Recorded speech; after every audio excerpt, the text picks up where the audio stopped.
Mind Sound Resonance Technique, MSRT.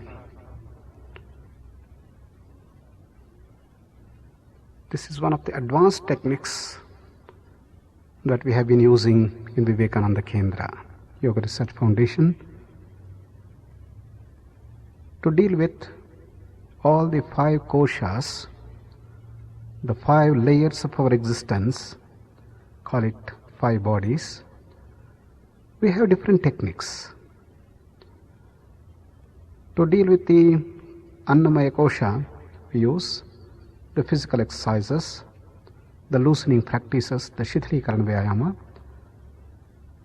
Yogasanas, the yogic postures, the Kriyas, the cleansing techniques, and the Cyclic Meditation to go deeper and to effect deep relaxation at the body level and slowly move towards the Pranic layer. Beyond this physical body, we have the Pranic body called as the vital body made out of prana. And to bring the balance of Pranic body, we use the breathing practices, the Kriyas, sectional breathing, the Pranayama, and the advanced technique is the Pranic Energization technique or the PET. Much expansive and wider than Pranamaya Kosha is Manomaya Kosha, the astral body, as it's often called, made out of the mind stuff. And to deal with the mind and to bring control and mastery over the mind and emotions, we use the Dharana, Dhyana, Samadhi, as we call, the focusing, the meditation, and to get into the superconscious state, the Antaranga Yoga of Patanjali.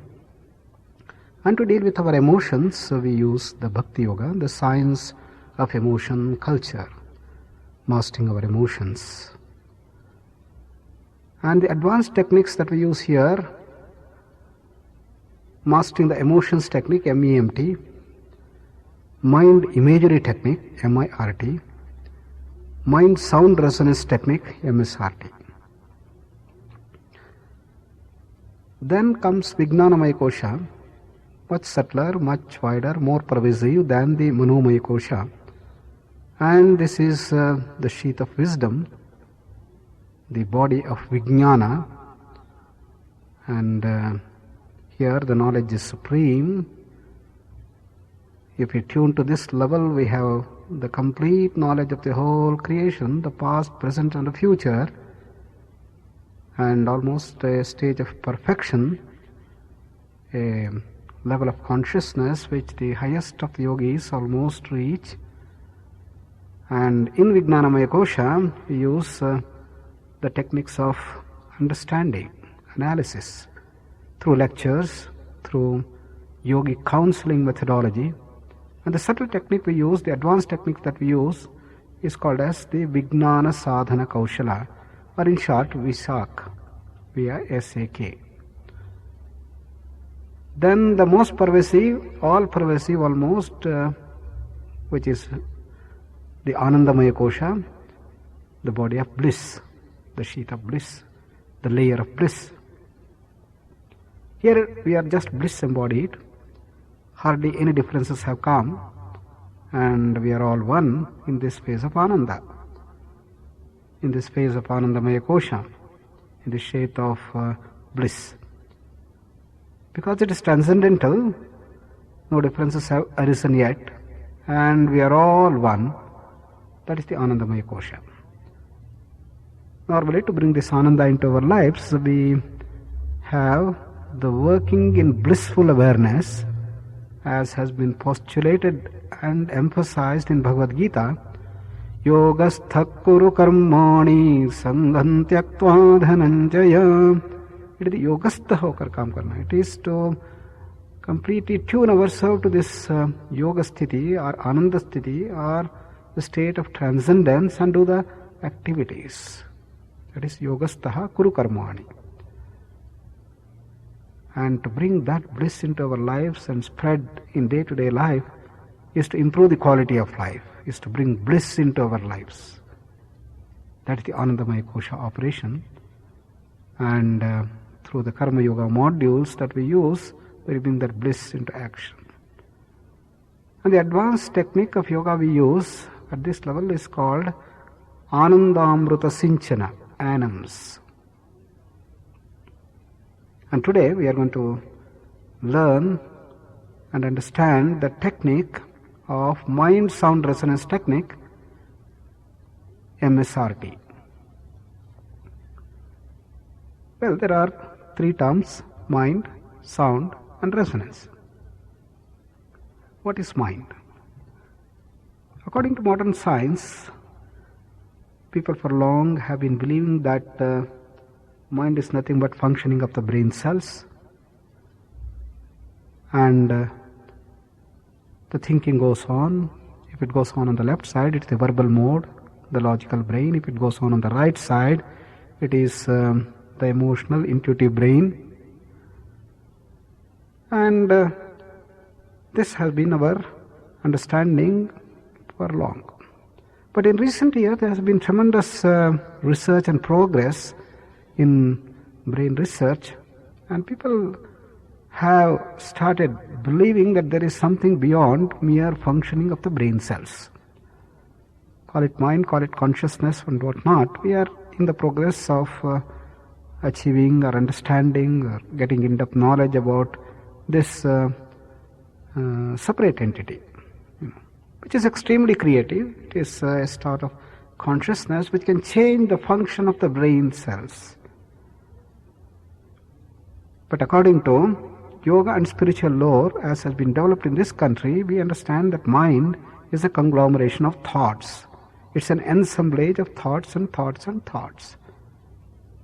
And these thoughts could be manifest or unmanifest. As it happens in the wakeful and dream stages, the thinking goes on consciously or at the subconscious level, and there are dualities and multiplicities and diversities of thoughts. But then, in Sushupti, in the deep sleep, or whether it is in the unconscious stage or the hypnotic stage, the mind is not working, but it is in the unmanifest phase. It is in the seed form. And Patanjali is very clear in defining Chitta, the mind, as consisting of all these dimensions of mind. And in these dimensions, as he mentions in the sutra, Pramana, Viparyaya, Vikalpa, Nidra, Smrutayaha, even the memory store, consisting of all our samskaras, tendencies, knots, blocks, obsessions, phobias and whatnot, everything that is there in the superconscious and the subconscious mind, all included in the definition of Chitta, or the mind defined by Patanjali. So Pramana, the direct knowledge, the Viparyaya, the improper knowledge, and we have Vikalpa, just the distractions of the random mind with no substance, Nidra, the deep sleep, and Smrutaya, the entire memory store. Therefore, when we talk about controlling the mind, mastering the mind, in the Sutra of Patanjali Yoga Chitta Vritti Nirodha, he has been very clear that not only our distractions of the mind should go away, not only you must have mastery over the manifest thoughts and the mind, but also on the unmanifest dimensions of the mind.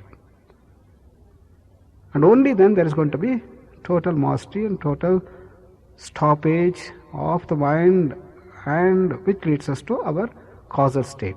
Tada drashtuhu swarupe avasthanam, he says. Therefore, the concept of mind is far comprehensive than the present understanding that we have today in science. The second, sound. Sound, according to modern science and physics, is nothing but vibrations. The vibrations that travel through compressions and rarefactions in a medium. The medium could be air, the medium could be hydrogen, oxygen, anything. And this medium is very necessary for the travel of the sound. If the medium is not there, then the sound will not travel. The famous bell jar experiment. With the air in, the sound is heard outside. With the air evacuated from the jar, you don't hear the sound. Therefore, it is the audibility, it is the medium that is necessary for sound. Without the medium, the sound is not heard, is not traveling. That is the concept of sound or shabda in modern science. But in yoga and spiritual lore, the concept of shabda is given as a character or a quality of space. Shabda gunakam akasham. It is mere spanda, it is mere vibrations. And it can travel with a medium or without a medium. When it travels with a medium, it is equivalent to the sound that we hear, the sound definition of science. That is called as the ahata shabda. But once it goes through no medium, just space, even through the states of vacuum, it can move, just as electromagnetic radiations move. All that can be included in the definition of shabda or the sound as defined in yoga and spiritual lore. So it is merely vibrations, movements, waves, compressions and rarefactions in the ahata phase, and in the anahata phase, it could be all electromagnetic radiations, and it could be mental waves, it could be waves of thinking, and all that included in the sound. And then the third phenomenon, resonance. Resonance occurs when two waves of sound match in frequency and in phase. Then there is going to be an increase in amplitude. The two waves going in phase, starting at the same time and with the same frequency, the same amplitude, then there is going to be double of the amplitude. They match together. It is something like matching.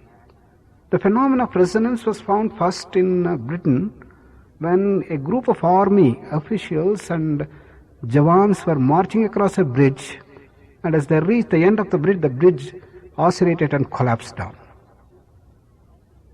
No typhoon, no floods, nothing whatsoever, and they were all surprised and amazed as to why the bridge broke down. A group of scientists were put into operation, and soon they found, with intense effort, the phenomenon of resonance. When they marched across the bridge, the frequency of march matched with the natural frequency of the bridge, and the bridge started oscillating, went into resonance, and it collapsed. Therefore the rule, break the steps as you march across a bridge. The phenomenon of resonance is very well understood today in modern physics, and the harmonics of sound waves can generate not only resonance but the higher harmonics, higher resonance, and then build what is called as flutter. It can just bring about tremendous movements and sort of oscillations. This was found in aeronautics when the airplanes and the wings of the aircrafts went into flutter with the harmonics resonating. Different parts of the wings separately oscillate and went into resonance. That is the flutter. And what is the concept of resonance in yoga and spiritual lore? This is essentially called as the tuning. It is the shruti. A tambura, a veena, and you go on doing the shruti, pluck the string, and the whole tambura, a veena beautifully resonates. The concept of resonance was very well known to our seers, and you have to match your frequency. When you match your frequency with anybody else, then there is going to be resonance that takes place. So therefore we have mind, sound and resonance, and the mind, sound, resonance technique essentially works on bringing resonance at the body level by using the mental sound. When we have Brahmari or we have a chant of a A, O or Ma or any sound, you may generate sound at the physical body level by the loud sound, by the ahata shabda.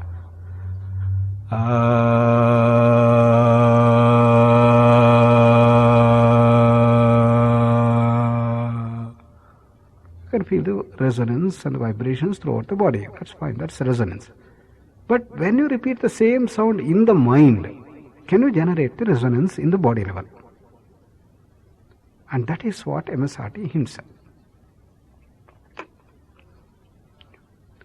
Why should one at all get to this resonance in the mental sound? To produce this resonance at the body level by the mental sound, you have to relax tremendously and you have to develop high sensitivity and you have to grow to higher level of consciousness. And the whole MSRT helps us to move from one level of consciousness to higher by increasing the sensitivity level and the expansion level. The depth of perception and expansion of awareness, as we have been seeing in the cyclic meditation, is the core. You increase the sensitivity and you relax more and more you relax, greater the sensitivity and greater expansion, then there is going to be the feeling and the wonderful experience of that resonance in the body by repeating the sound in the mind. Therefore, initially in MSRT we use A, U, Ma and the combination of these sounds to generate resonance at the body level by chanting them loudly, Ahata Shabda. But as we progress, as we go to the next step, we repeat the same sound loudly and then in the mind, Ahata and then Anahata, and produce the same resonant wave throughout the body. And once we start training ourselves by using the fundamental sounds A, U, Ma and generate resonance in the body, then we go to the patterns of resonance through the mantras. Mantras are the wonderful combinations, the special patterns of resonance that are produced by special combinations of the sounds, words and letters. Mantras form the fundamental dimensions of the Tantra Shastra, yet another science almost equivalent to the yoga. And in the Mantra Shastra, you start using different mantras. And each mantra has two dimensions. One is its exoteric dimension, another is the esoteric dimension. The exoteric is the effect that produces at the external level. While there are certain things which go on at a very subtle level, at a deeper level, and that is the esoteric dimensions, which are unseen generally for the normal gross things. Something happens at the subtler levels. For example, when you go on repeating the mantras loudly, it will produce resonance in the body level and it will produce deep relaxation maybe, or it may energize the body, and different effects of different mantras are available. But the esoteric dimension of the mantras are much deeper. It works at the pranic level, probably at the mental level and at the buddhi level, bringing about great transformations. And every mantra that has been knit or discovered or invented by our ancient Maharshis have different effects. And the Mantra Shastra has been used very effectively in the Vedic rites and rituals, in the yagnas, havanas, homas and all that, the mantras have been used.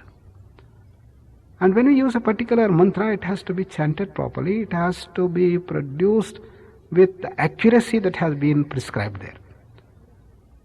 Without that, the mantras will not give the desired effect. And particularly when these things are used in the Agnihotra or the Purva Mimamsa dimension, even the opposite effect may start coming. Yasyagnihotra madarsham apurnamasam achaturgnasya managrayanam atithi varjitancha. When it is done wrongly with adarsha, apurnamasa, anagrayana, atithi varjitam, all the prescribed do's and don'ts, you don't do the things rightly at the right time and at the proper prescribed time, and then you don't do the atithi satkara and so on and so forth, then aloka manstasya lokan hinansti. That 7 lokas, 7 generation, it may have the deteriorating effect. Therefore, it has got the boomerang effect also. It has to be done properly, the mantras. And the inner esoteric dimensions of the mantras are understood by the great seers, by the great yoga masters, great tantric, excellent masters. Now, for example, the esoteric dimension of the Lalita Sahasranama and Vishnu Sahasranama could be quite different. In one of the well-known organizations, Lalita Sahasranama was used for a long time, and continuous chanting of Lalita Sahasranama brought about the stimulations in terms of increased sexual activities, increased anger, increased irritability, and some people started suffering from hypertension, little heart trouble, and so on and so forth. So the Swamiji in charge there, then he realized that there is something happening with this mantra, and they switched over to Vishnu Sahasranama and found all the problems started getting reduced. There is calming effect. So every mantra has its own effect. And Lalita Sahasranama, if it is in the process of invoking and stimulating and developing the Kundalini Shaktis, the Vishnu Sahasranama is cooling and calming down of the mind and pacifying the mind, and that is the Vishnu Sahasranama. And the smallest of the mantras is the Omkara. And we have a very powerful and very useful mantra, which is called the Mahamrutyunjaya mantra, with particular applications of this MSRT in mind to cancer and AIDS patients.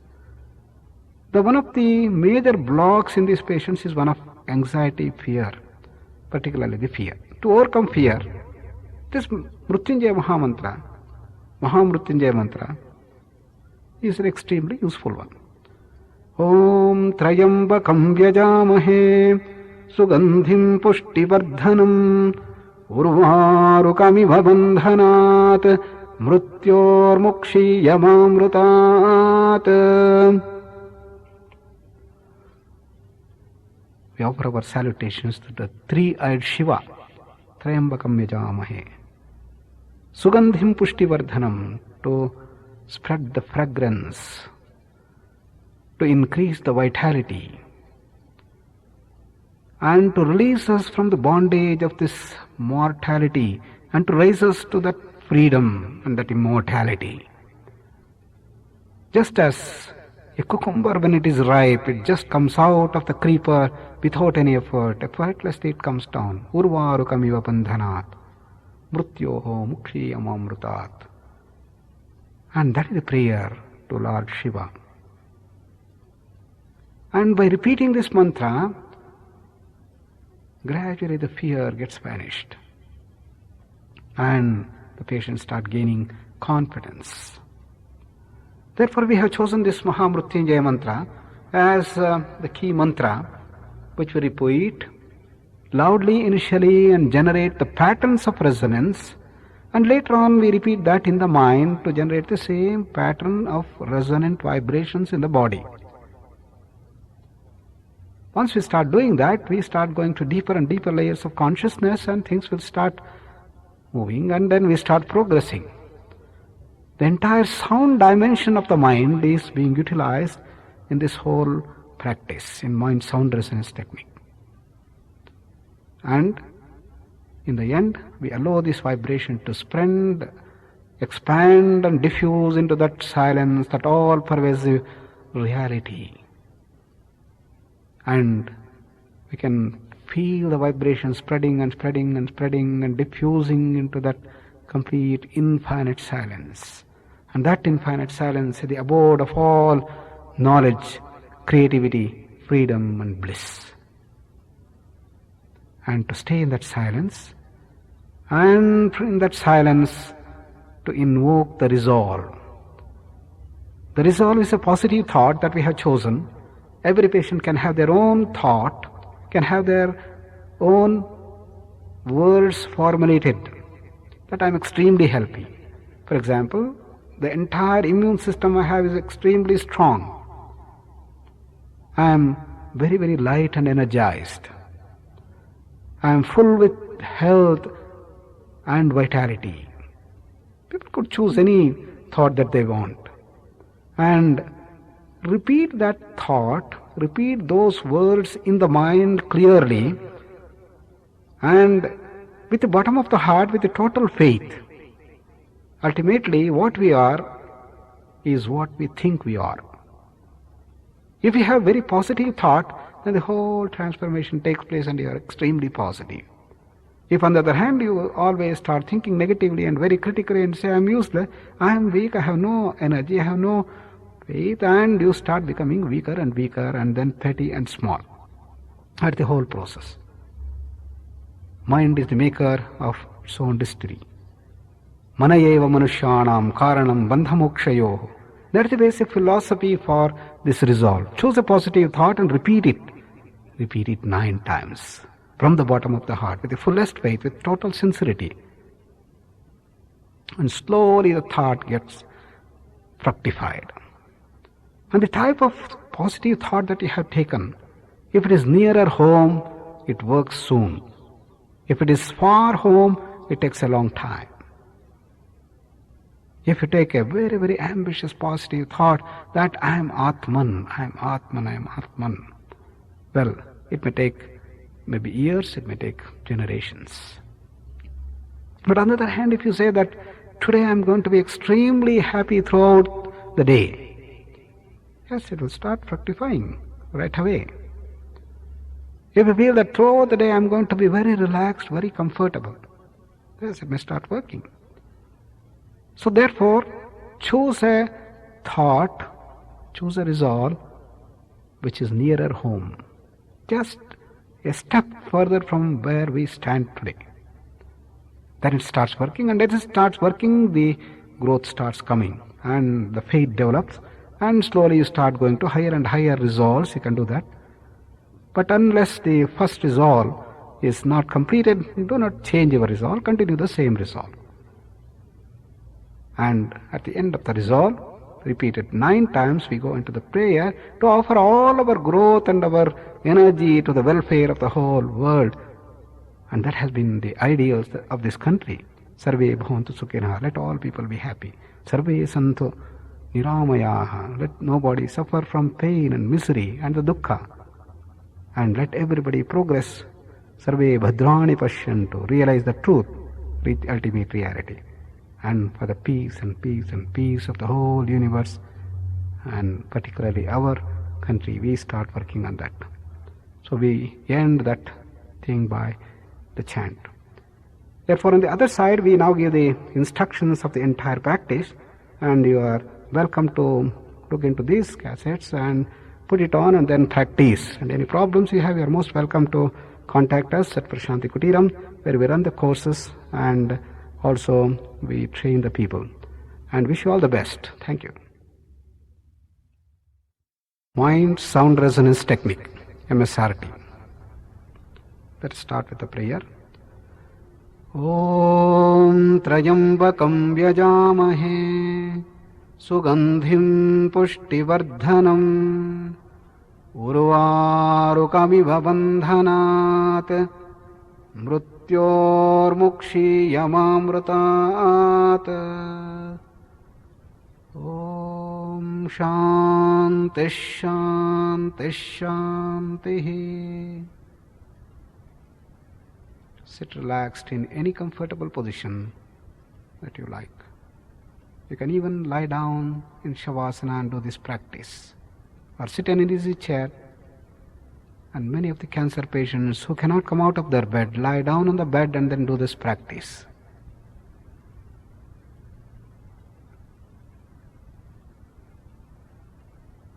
Akara, Ukara, Makara, loud chanting, and as we chant it loudly, let us feel the resonance throughout the body. 5 rounds.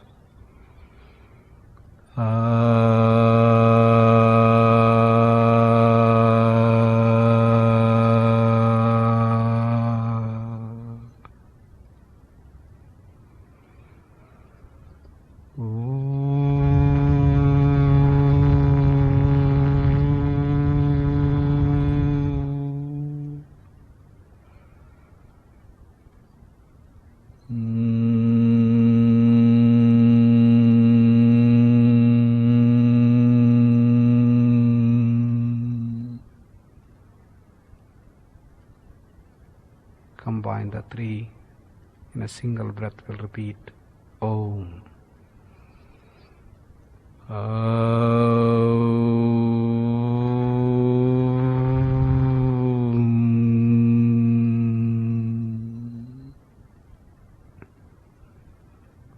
resonance throughout the body, from toes to head.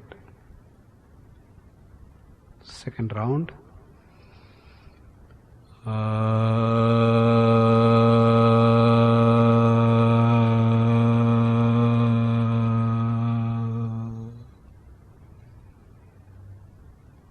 Keep a little air in the mouth and push the vibrations to produce flutter throughout the body.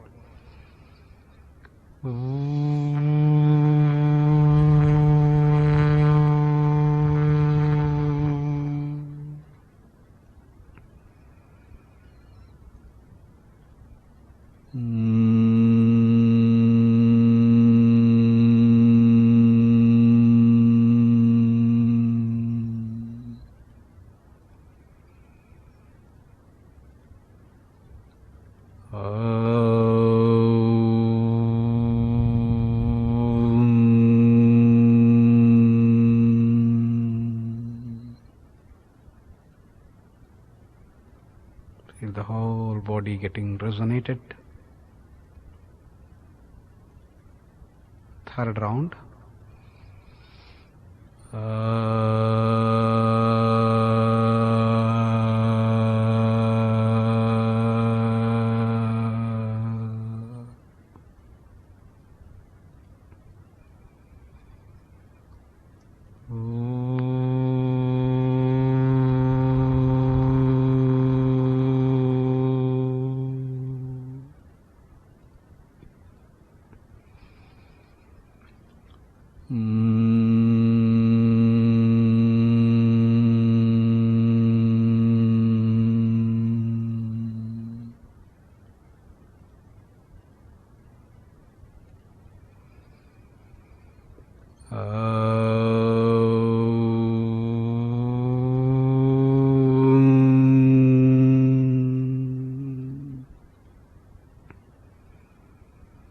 Whole body is getting charged with vibrations from toes to head. Enjoy the resonance.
The last round, the fifth round.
Now we come to the third step, ahata, anahata, akar, ukar, makar.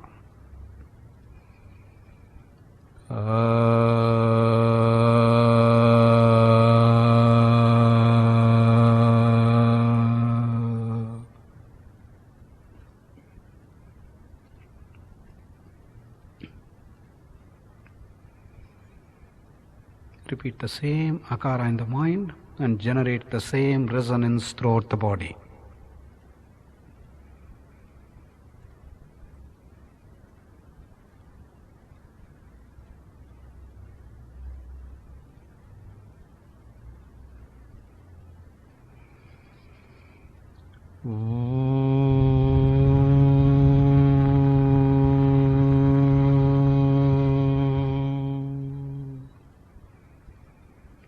Recognize the flutter throughout the body, and you just replicate the same flutter by repeating the same ukara in the mind.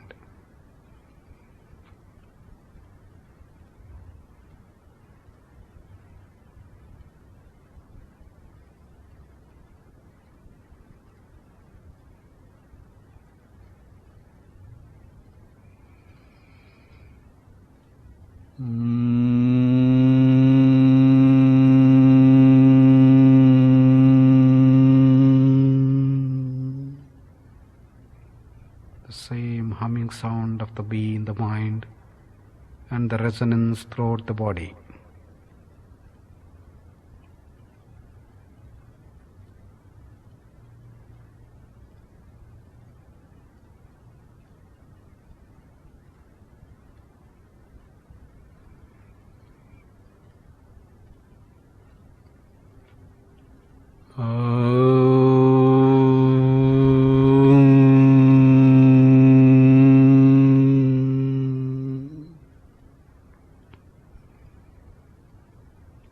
Let us repeat the same Om in the mind and generate the resonance throughout the body.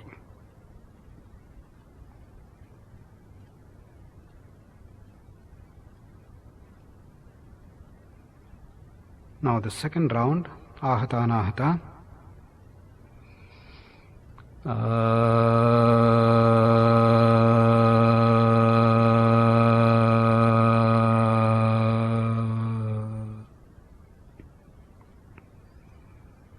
Same akara in the mind.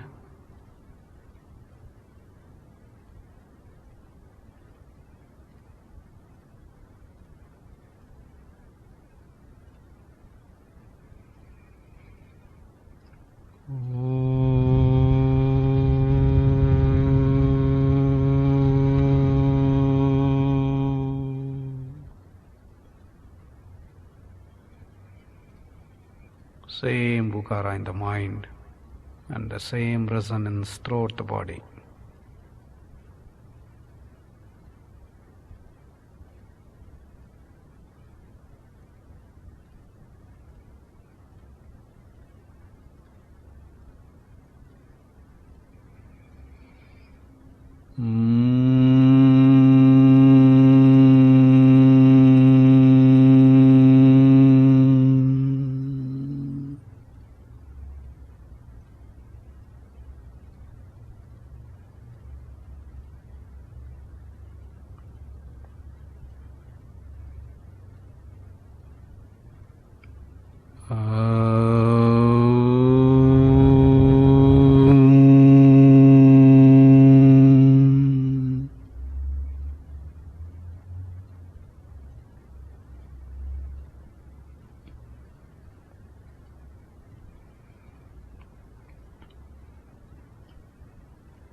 Now the third round.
After the completion of the 3 rounds of Ahata, Anahata, we now pass on to generate the patterns of resonance through the Mahamrutyunjaya mantra.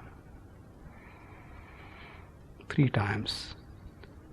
Om Trayambakam Yajamahe Sugandhim Pushtivardhanam Urvarukamiva Bandhanat Mrityormukshiyamamrutat. Let us feel that beautiful patterns of resonance moving from one part to another in different levels. Om Trayambakam Yajamahe Sugandhim Pushtivardhanam Urvarukamiva Bandhanat Mrityormukshiyamamrutat.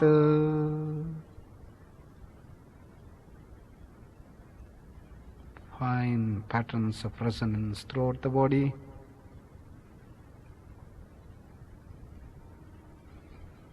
Om Trayambakam Yajamahe Sugandhim Pushtivardhanam Urvarukamiva Bandhanat Mrityormukshiyamamrutat.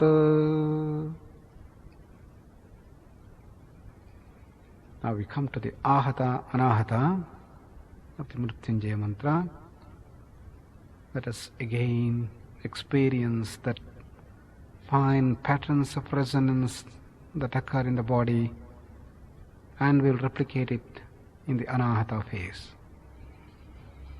Om Trayambakam Yajamahe Sugandhim Pushtivardhanam Urvarukamiva Bandhanat Mrityormukshiyamamrutat. Repeat the same Mrityunjaya mantra in the mind and generate the same pattern of resonance throughout the body.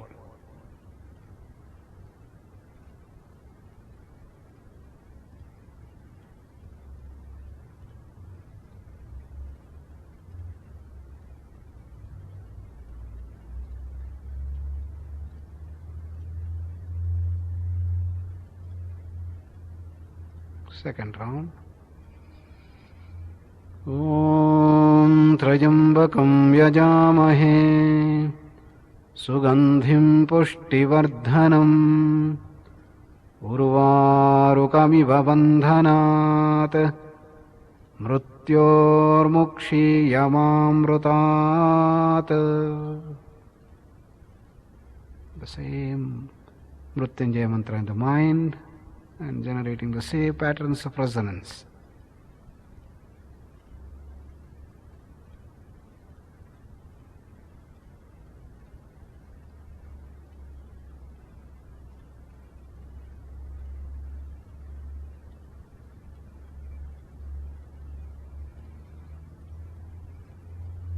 And the last round, the third. Om Trayambakam Yajamahe Sugandhim Pushtivardhanam Urvarukamiva Bandhanat Mrityormukshiyamamrutat.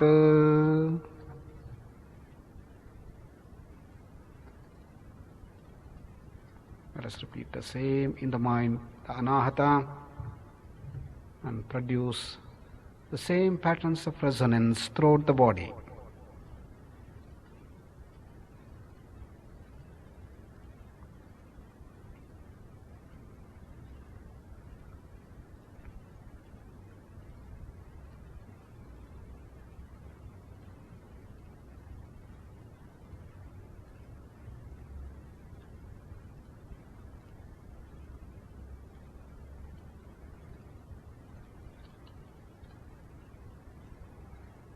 Now we go to the smallest of the mantras, the primordial mantras Om, and we repeat the Om in the mind.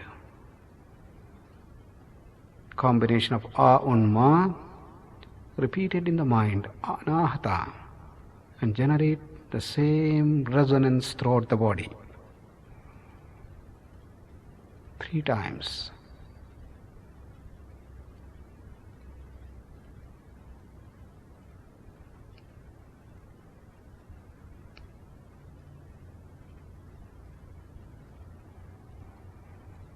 The second round, Om in the mind.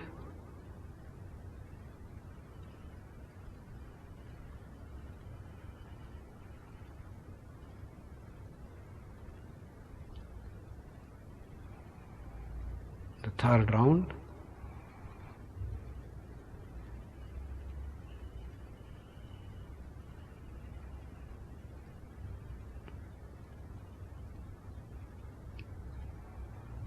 now let us allow this resonance to spread everywhere and diffuse into that infinite, beautiful blue sky, all-pervasive, blissful awareness, silence.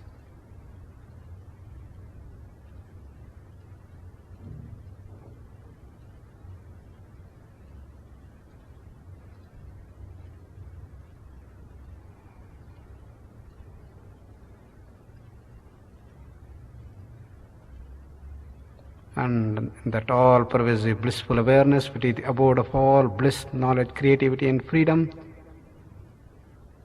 all the vibrations have diffused into that wonderful, expansive silence.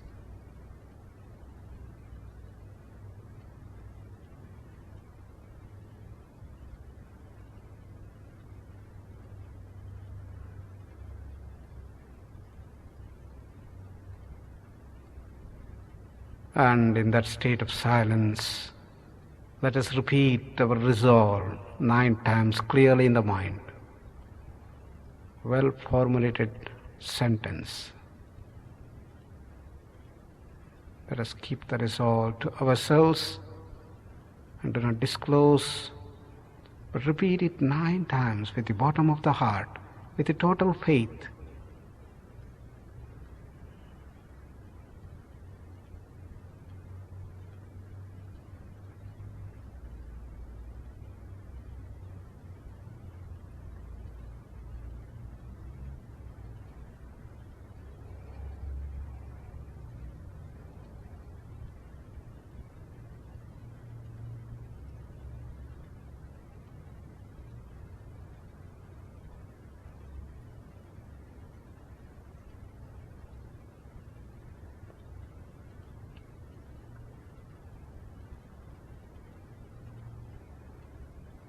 And the 4th round, we are repeating that resolve in the mind clearly, vividly.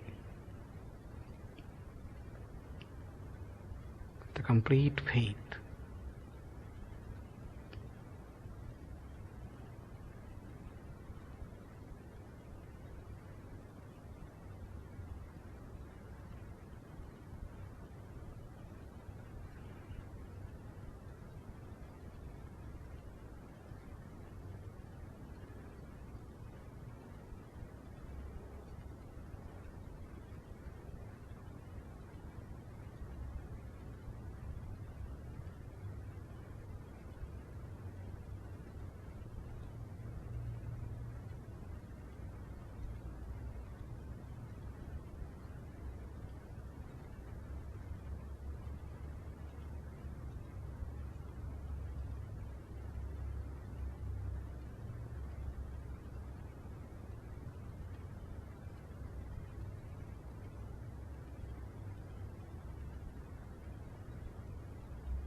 And at the end of that resolve, we'll pray for the well-being of everyone, which has been our national ideal. Sarve bhavantu sukhinah, sarve santu niramaya, सर्वे भद्राणि पश्यन्तु मा कश्चित् दुःखभाग् भवेत्। ॐ शान्तिः शान्तिः शान्तिः।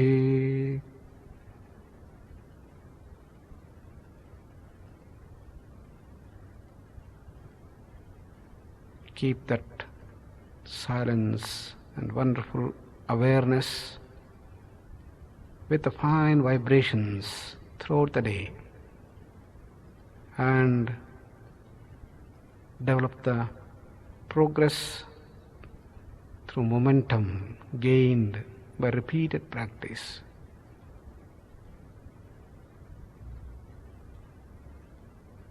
Thank you. Pranic Energization Technique, PET. Let us start with the prayer. Pranasyedam vashe sarvam tridive yat pratishtitam mateva putran rakshasva Shrischa prajñānca vidhehinayiti. Om Shanti Shanti Shanti.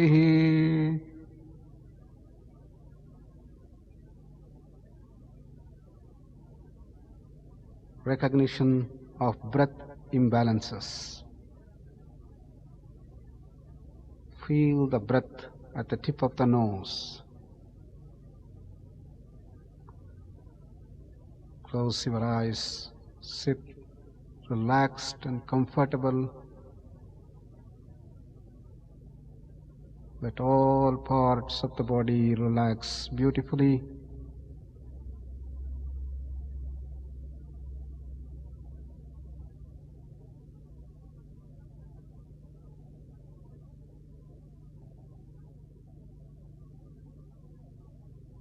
Feel the flow of breath at the tip of the nose.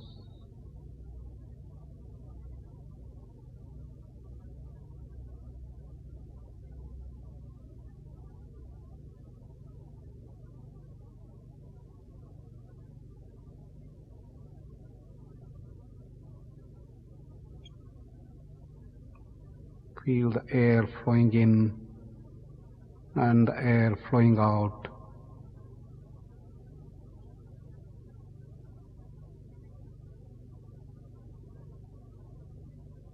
As we watch the breath, the inhalation becomes slower and continuous and rhythmic. So also the exhalation.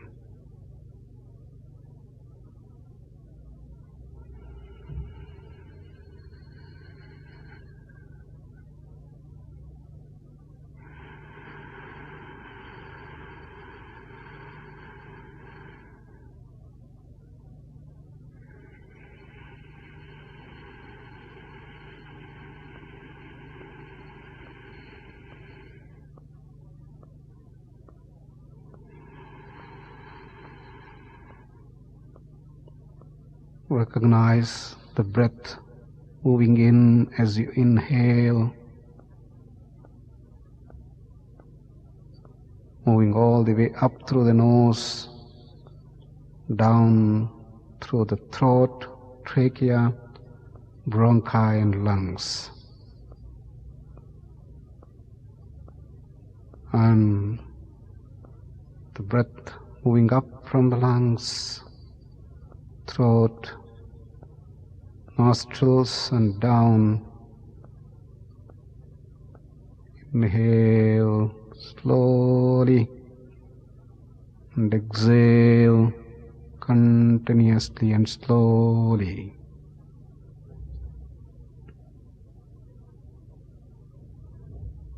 Trace the air all the way through the nasal tract and down through the trachea and bronchial into the lungs.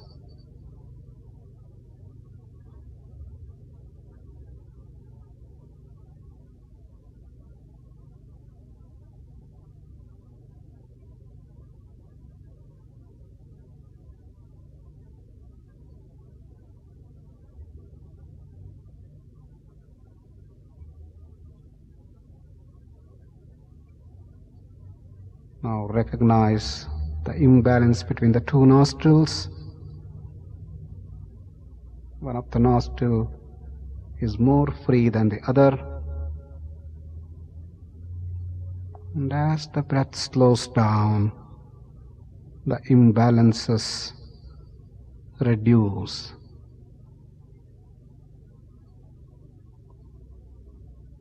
Breath flowing in smoothly and equally through both the nostrils, all the way up and down through the throat, trachea, bronchi and lungs, and exhaling all the way up and down through the nostrils.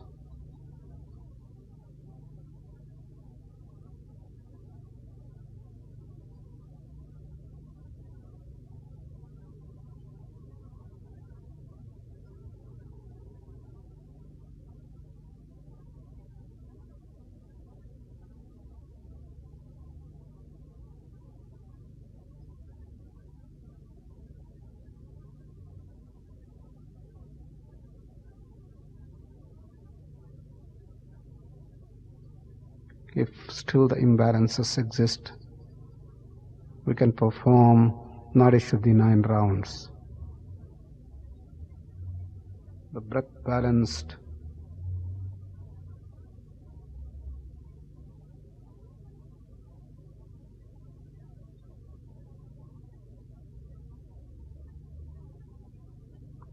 we now expand the awareness from the tip of the nose down to the lungs. Feel the cool air down to the lungs as you inhale, and the warm air coming up and out through the nostrils.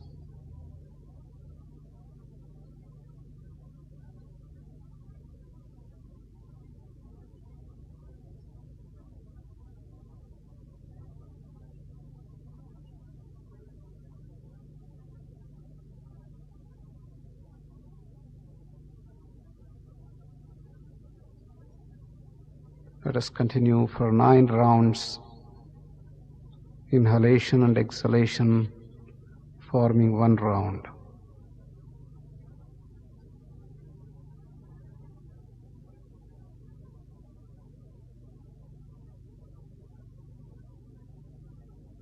As we inhale, each time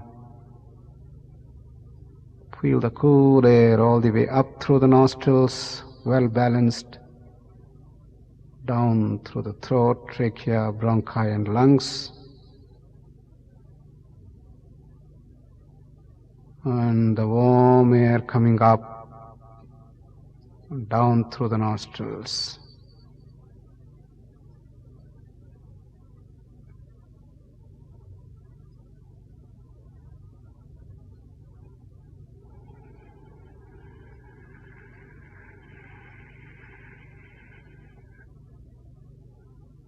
Keep the smile on the face, no tension or stress anywhere. Let us be relaxed and continuous.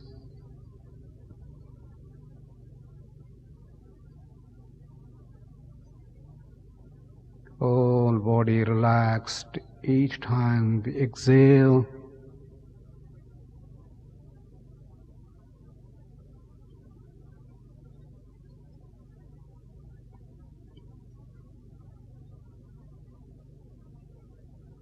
And the last round, inhale,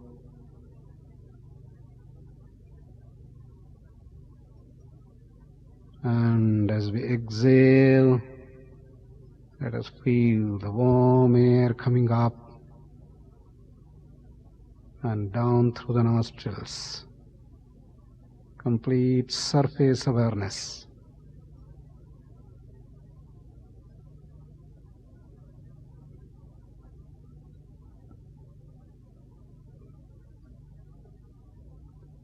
Now we will recognize the prana by increasing our sensitivity. Fourth step. Take to Chin Mudra. Keep the hands on the thighs.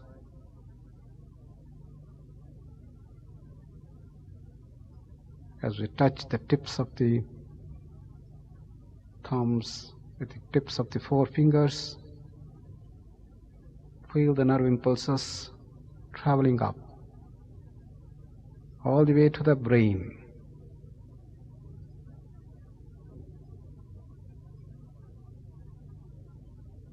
Relax the whole body, collapse the shoulders, feel the heartbeat.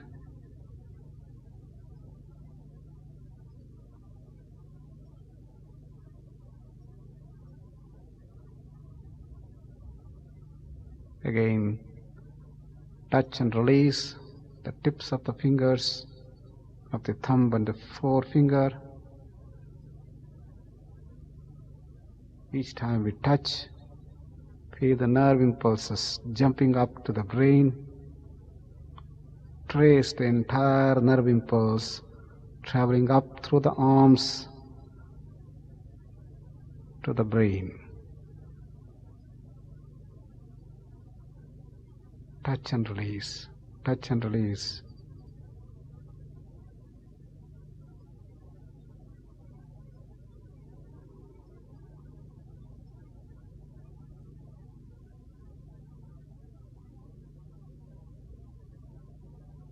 Relax, totally relax. More we are relaxed, greater the possibility of feeling the nerve impulse and tracing the nerve impulse to the brain.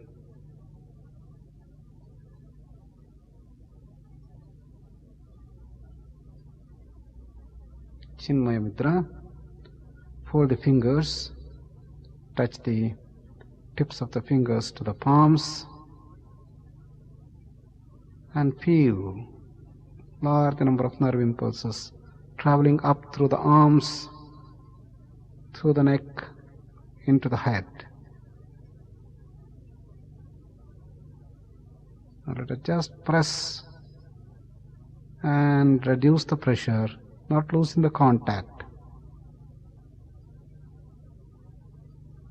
Press and release, not losing the contact, and feel the changes going on, especially the nerve impulses traveling up through the arms to the head. Press and release, press and release. 9 rounds again.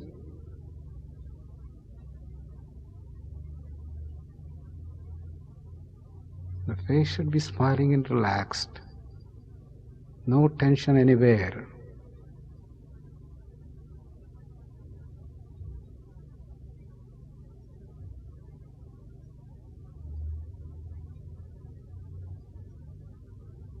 Increasing sensitivity. Now Adi Mudra. Take the thumb in, fold the fingers, and as we press, you can feel the nerve impulses, avalanche of nerve impulses getting all the way up to the brain. Press and release.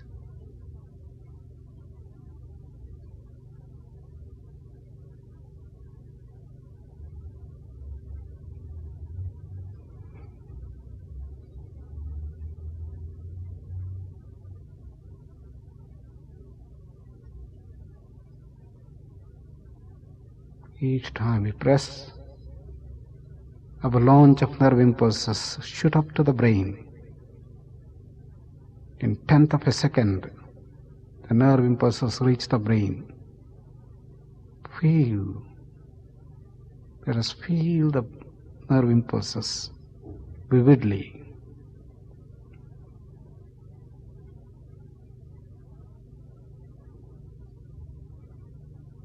Now we will come to Namaskara Mudra. Bring the palms in the Namaskara Mudra position and feel the heartbeat.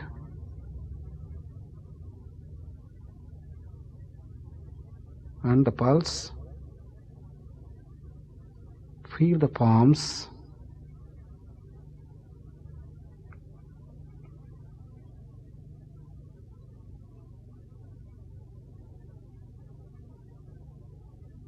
Surface awareness. Nerve impulses moving along the arms upwards to the brain. Slightly press and release. Press and release.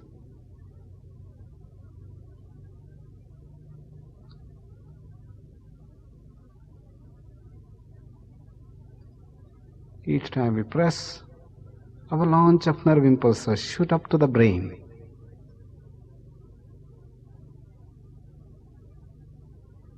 Now slowly release the palms. Create a small distance between the palms and feel the space in between the palms. Move the palms in and out, slowly. A distance of 1 centimeter or 2, and bring them back almost to a touching position.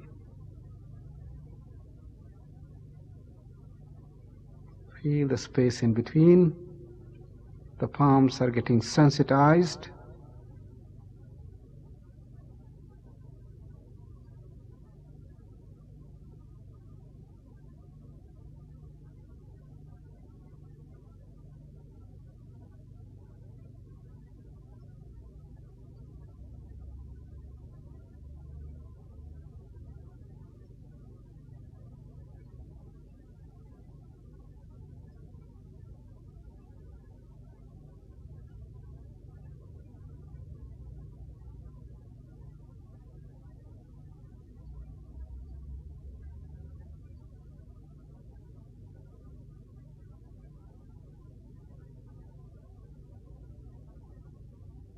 Slowly increase the distance and feel the prana in between.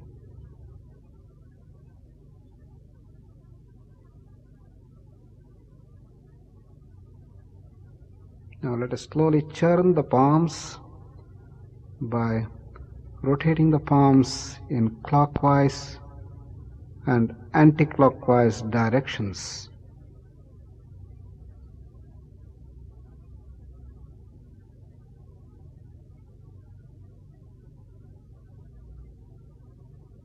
Feel the churning of prana.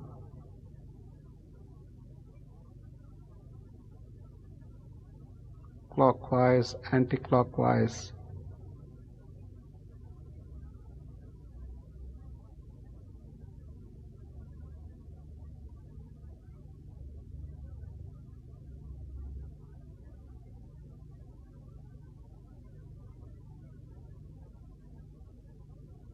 Again, in and out, in and out.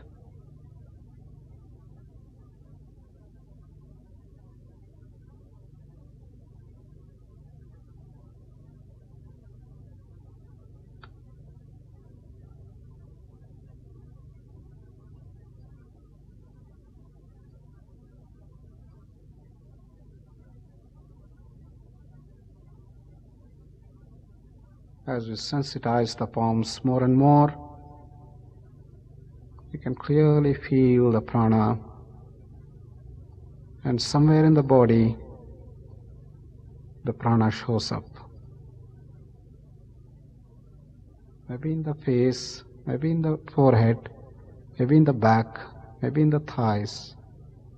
Depending on which part of your body is most sensitive, you start feeling the prana in those regions.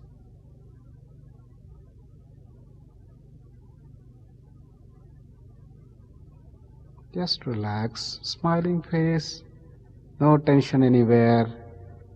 Send a wave of deep relaxation throughout the body. Sensitize further by churning the prana, clockwise and anti-clockwise movement of the palms.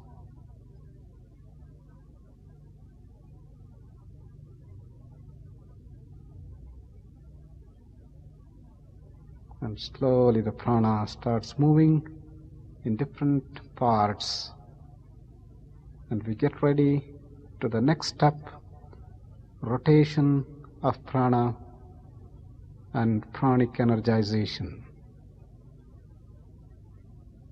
Place the palms on the thighs near the knees.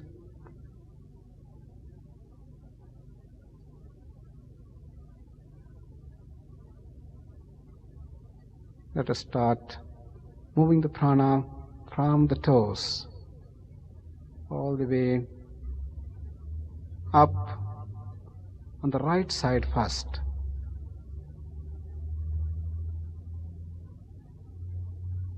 Right heel, the prana moving up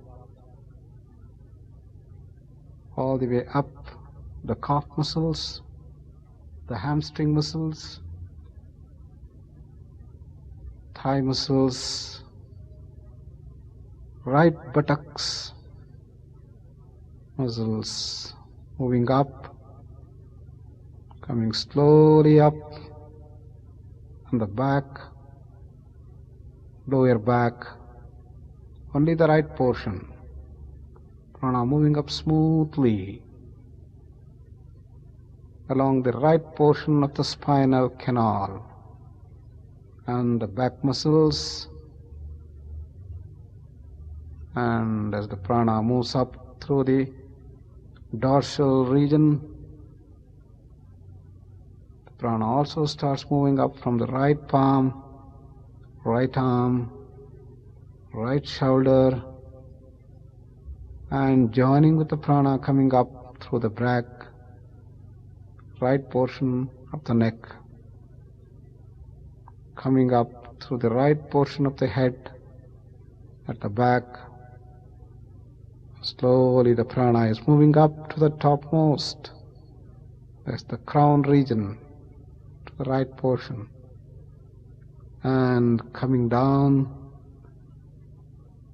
and through the right portion of the forehead, the right eye, right nostrils, down through the right portion of the face,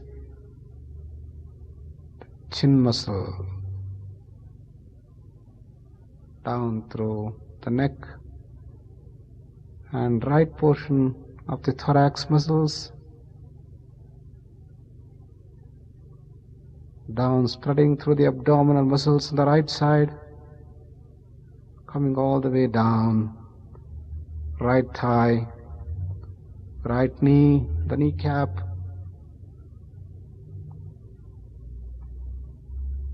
and all the way down to the right foot and the right fingers, all getting highly sensitized, feeling the prana, the rotation of prana on the right side complete.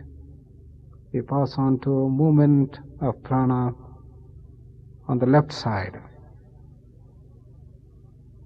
Slowly start moving the prana from the left heel, slowly moving up through the left calf muscles, left hamstring muscles, and slowly up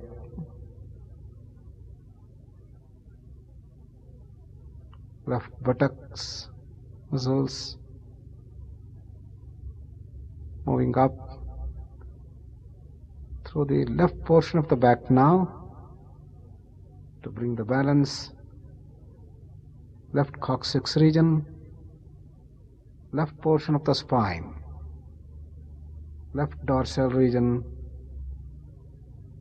prana moving all the way up smoothly and continuously, Also the prana is coming up from the left palm, left wrist, left forearm, left elbow, left biceps and triceps to the left shoulder, coming up and joining the prana and slowly moving up to the head region, moving up to the crown, the left portion of the head. Slowly turning over, the prana starts moving down, front, down through the eyes, left chin muscles, all the way down through the left portion of the throat, left thoracic muscles. The prana is profusely coming down, finally distributing across the abdominal muscles on the left side.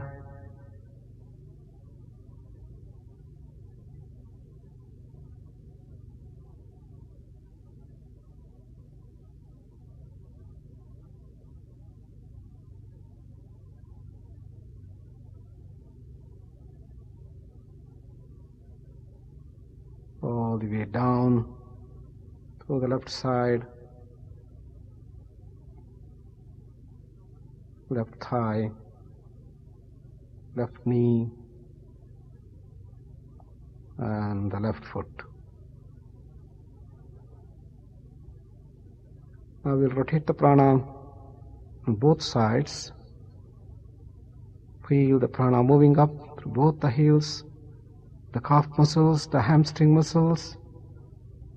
Smoothly and continuously the prana is moving up through the back of the thighs, comes to the buttock muscles. Prana is profusely flowing up now through the back, coccyx region, the dorsal region, all the way up to the shoulders. Prana joining from both the arms now, from the palms up, forearms, elbows, biceps and triceps, and to the shoulders. The prana is moving up through the neck of the back side of the head, all the way up to the crown of the head. And the prana turns down, moving down through the forehead, eyes, cheek muscles, nostrils, chin muscles, neck region. Prana is now smoothly flowing down through the thoracic muscles, arms, abdominal muscles, thigh muscles, and smoothly down through the legs to the feet. The whole body is now energized. Beautiful balance of prana on both sides, right and left. Feel the whole pranic energization, strengthening the immune system, revitalizing each and every part of the body. Each and every organ in the body is getting charged with the pranic energization taking place. Full of lightness, relaxation, and charge the whole body with the prana.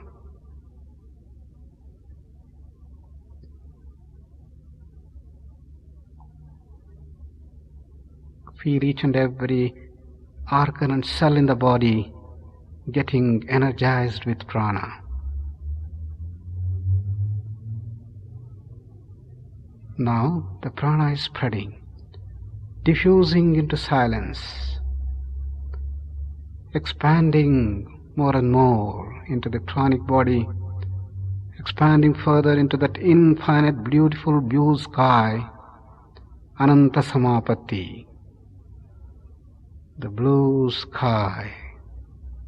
Prana is merging into that infinite expanse and that blissful silence.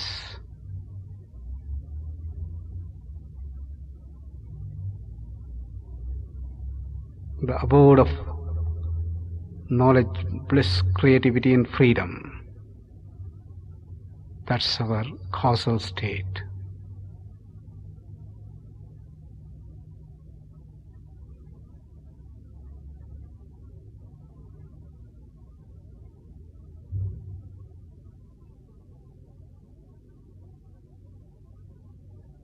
In that state of all-pervasive blissful awareness and silence, let us repeat our resolve 9 times.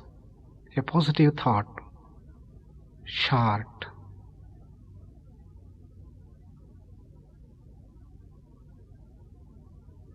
With the fullest faith from the bottom of the heart, let us repeat 9 times.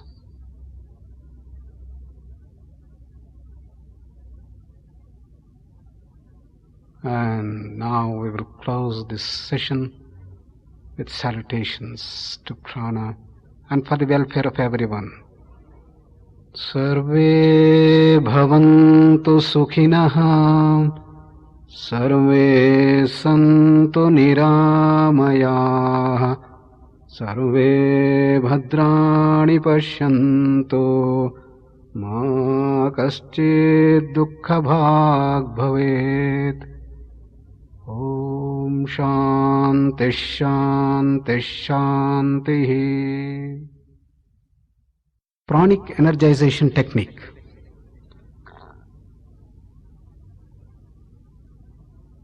One of the advanced yoga techniques that we use in Vivekananda KENDRA to bring about the energization and revitalization of the whole body and to strengthen the immune defense and to raise to higher levels of consciousness. In short, this is called a SMET.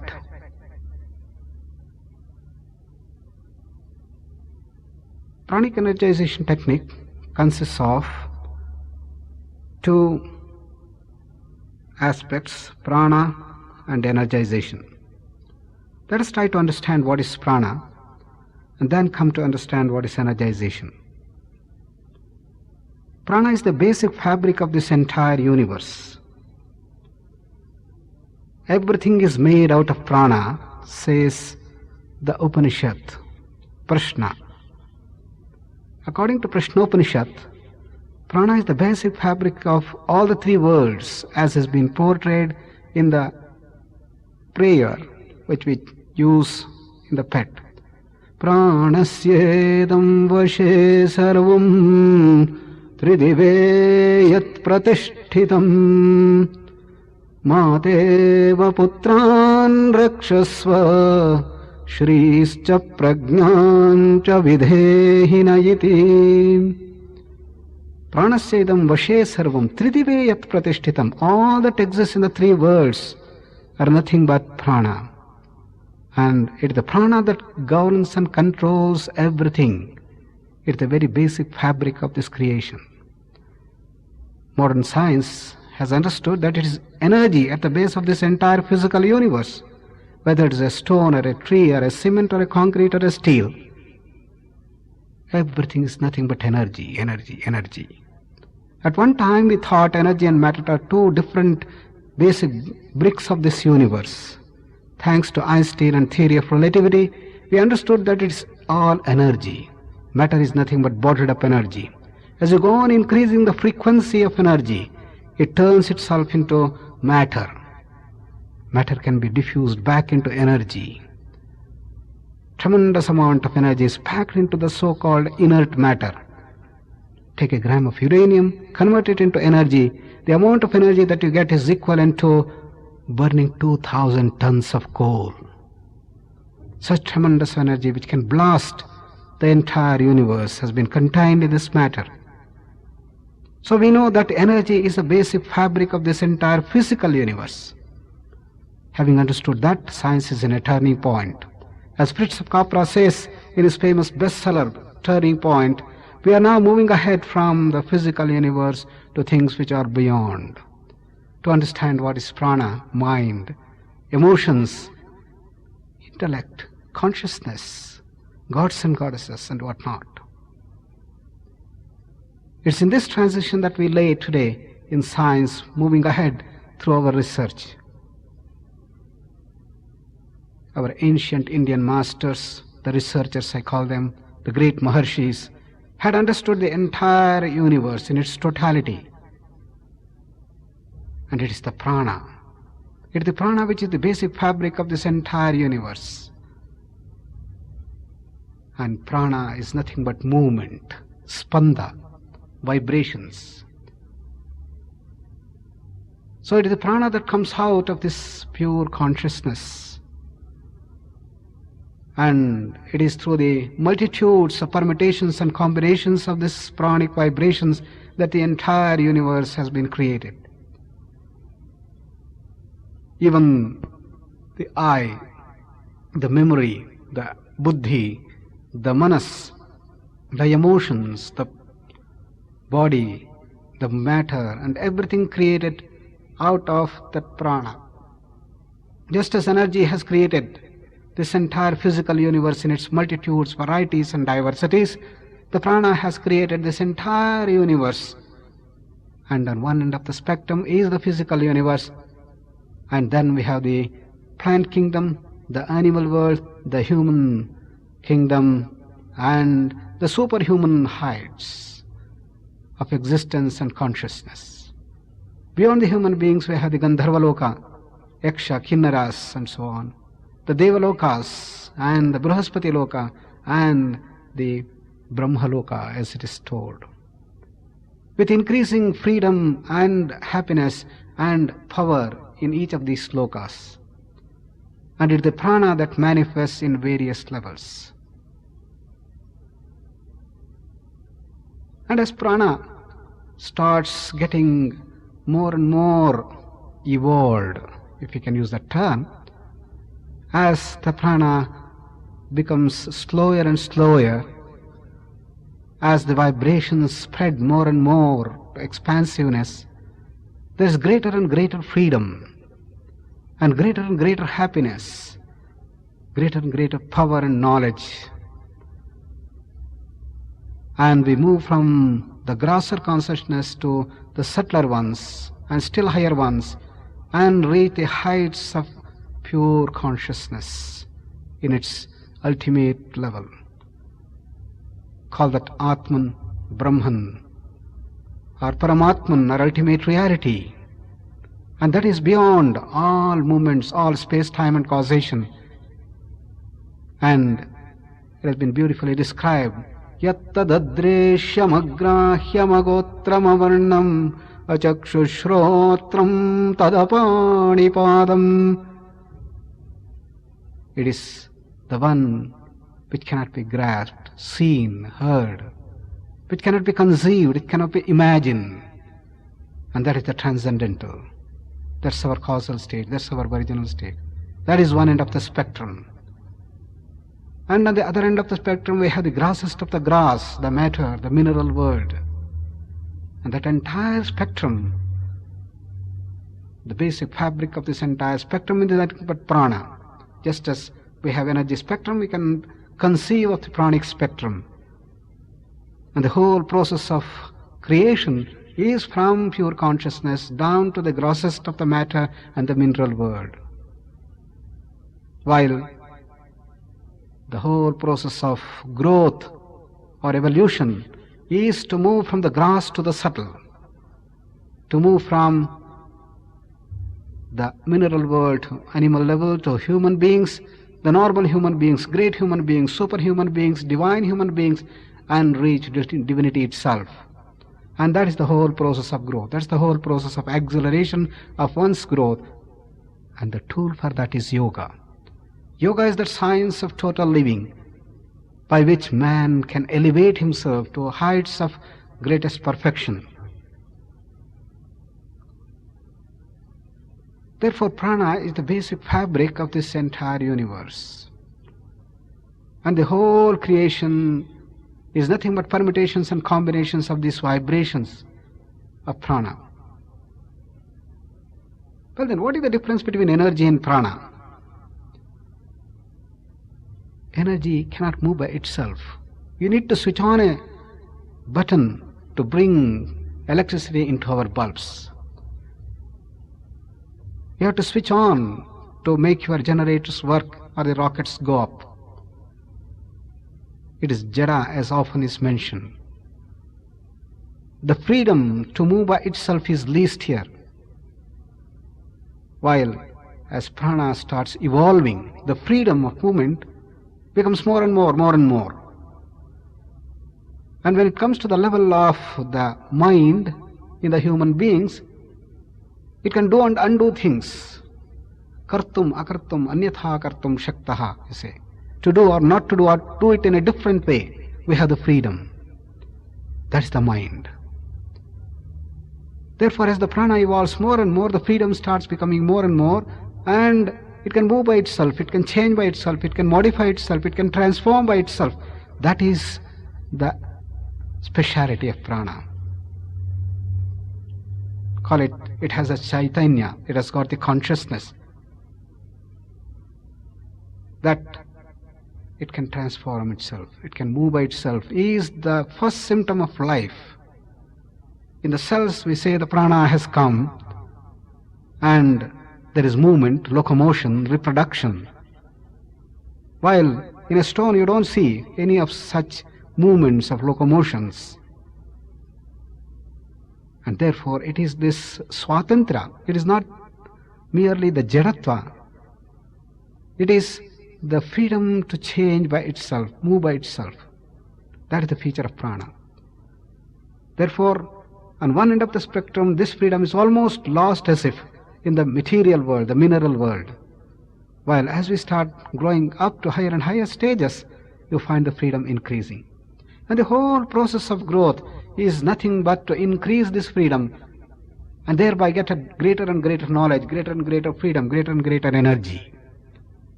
Now we come to energization. What is this energization? Why do we need to energize?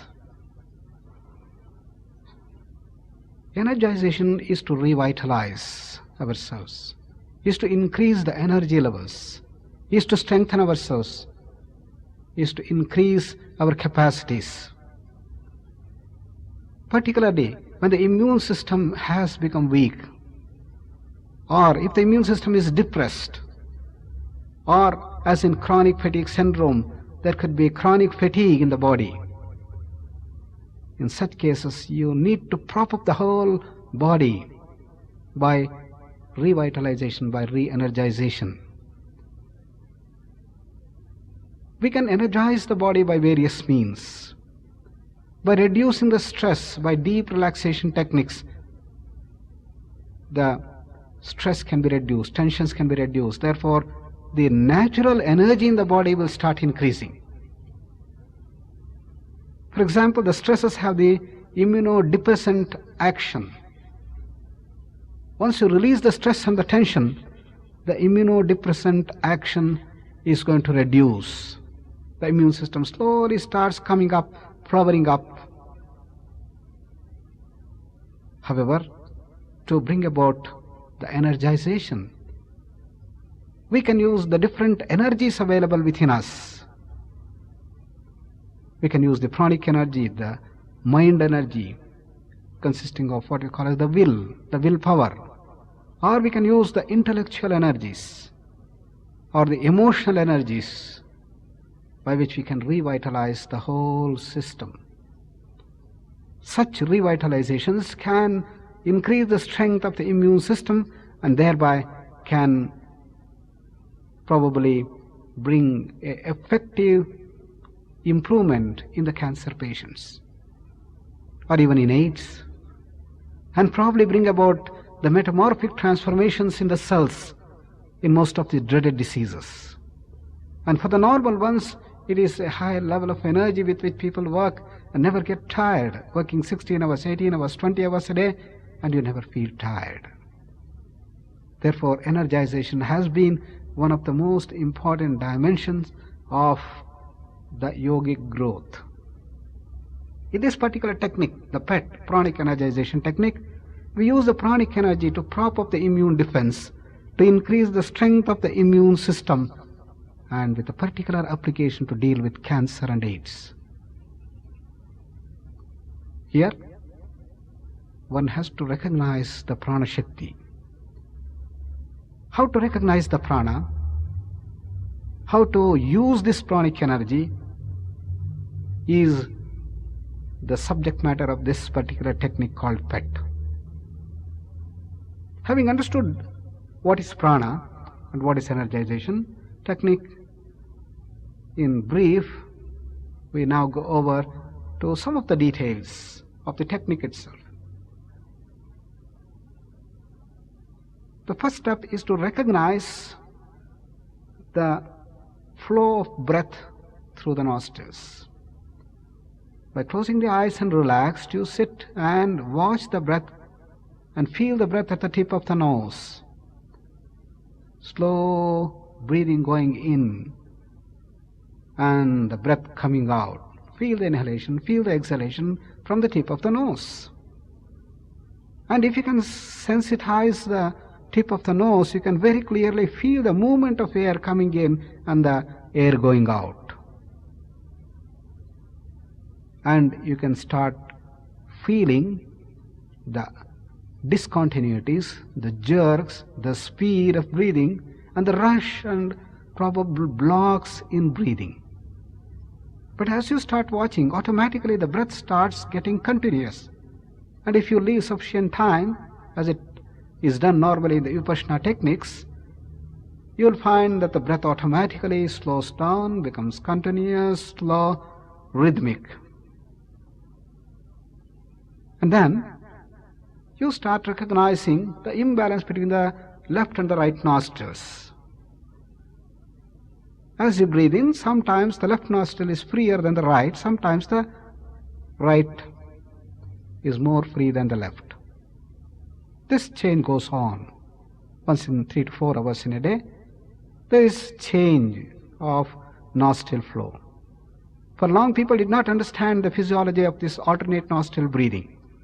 It's only in recent time, a lot of research, particularly the polygraph research and the brain research, has shown that if you breathe through the left nostril, the right brain starts working more, and vice versa. And therefore, if you start breathing through the right more and more, there is more burning, increased oxygen consumption, increased metabolic rate, and you are in the verbal mode, the left brain domination. If you breathe through the left nostril, the right brain is more operative, more on emotion, intuition, and the creativity, and cooling in character. Well, a balance is what is to be struck. And that can be done by a very effective pranayama called Nadi Shuddhi Pranayama. Alternate nostril breathing. Slowly breathe out through the left, breathe in through the left, slowly breathe out through the right, and breathe in through the right. This alternate nostril breathing will bring the necessary balance in the two nostrils, and thereby bring a balanced personality, balance between the left and the right nostril, the verbal mode and the intuitive mode, or the emotional mode or the creative mode, goes on. Therefore, left and right nostril breathing have immense ramifications and great effect in our very personality change. Therefore, to bring the balance between the nostril is very necessary. As you go on watching the breath at the tip of the nose, you can start feeling the flow of breath on left or right. And we can do about 9 rounds of Nadi Shuddhi if necessary to bring the balance. But if you practice the pranayama beforehand and continue the pranayama practices, you will find your nostrils are balanced, then you don't need to spend this Nadi Shuddhi in the PET program. Then, having recognized the continuity, the rhythmicity and the balance between the two nostrils, we go to the next step, in which we start sensitizing and developing the awareness of breath, the linear awareness, the surface awareness. As the breath moves in, we can start feeling the cool air entering in, down to the lungs, and start tracing the air all along the nasal tract and down to the lungs. And the warm air coming up and down through the nostrils, you go on feeling that. And initially it can be just air flowing down and coming up and going down. That is the linear mode, and therefore the linear awareness. But as our sensitivity increases more and more, you will be able to feel the air scrubbing through the surface of the tract, the nasal tract, and down through the trachea and lungs, and the warm air coming up, scrubbing through the surface. And that is the surface awareness. It needs a lot of sensitivity and deep internal awareness. Well, 9 rounds of inhalation and exhalation could bring about this type of awareness, which helps us quite a lot to get at higher sensitivity level. Then we go to very simple but very advanced techniques of yoga called as the mudras to further sensitize and get into the realms of prana. The chin mudra, in which we just touch the tip of the forefinger with the tip of the thumb. Normally we keep the palm on the thighs, and as you touch, the nerve impulses will move up. As soon as somebody touches us, we know that somebody has touched. How do we know that? Because the nerve impulses travel all the way up to the brain, and it is cognized there. But normally, we know the point of touch and in the brain. We do not know the entire path. So in Chin Mudra, we touch and feel the nerve impulse moving up to the brain, and release and touch several times, so that nerve impulses moving up to the brain you will be able to recognize. Greater the calmness you have, slower the breath you have, greater the chance of your recognizing the nerve impulses. And trace the nerve impulses all the way up through the arms and through the spine to the brain, the sensory nerves. But this happens very fast, therefore we don't recognize that. Hardly 1/10 of a second is taken for the nerve impulse to move from our tip of the fingers to the brain. Therefore one should be very calm, highly sensitive to recognize that. Well, we go on with practice, and then you will be able to recognize that. Having recognized the nerve impulses in Chin Mudra, we go to the Chinmaya Mudra, folding the other 3 fingers and pressing to the palm. Pressing and releasing will start stretching and then throwing away a lot of nerve impulses. More and more nerve impulses all the way are thrown up, and you start recognizing them. Stream of nerve impulses, avalanche of nerve impulses going up to the brain. Feel them. Doing it for about 9 times, press and release. Then we go to the Adi Mudra, in which you take the thumb and then press the fingers and keep the fist on the thighs. As you press, more nerve impulses, avalanche of nerve impulses moving up to the brain. That goes on, and you start feeling them. By these 3 mudras, Chin Mudra, Chinmaya Mudra, Adi Mudra, we are able to feel the nerve impulses moving up. And then we are now set with sensitivity and calmness of the mind to go further to recognize prana.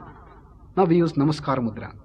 The conventional Namaskar Mudra, pressing the palms and keeping the hands in between the 2, at the center of the thorax, and sensitize and calm down and slow down the breath and start feeling the heartbeat. And the heartbeat and palms and the nerve impulses, all that. And as you press more and more nerve impulses, the avalanche of nerve impulses shooting up to the brain. And as we breathe out, you'll be able to calm down and soon slightly give a little gap between the palms and feel the space in between. And when you start feeling slowly in and out of the palms, almost coming to touch the palms and take it out, and you'll be able to feel something in between the space. Check on, go on the practice, and then see what you feel. And probably different people feel the prana differently. Some people may feel the warmth or the coolness, some people feel the magnetic attraction, and so on and so forth. But don't get guided, you have your own experience.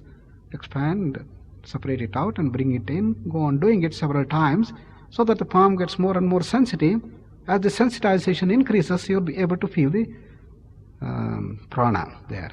And now you can churn by rotating clockwise and anti-clockwise the palms slowly and feel the churning of the prana or the air in between, and you start feeling prana.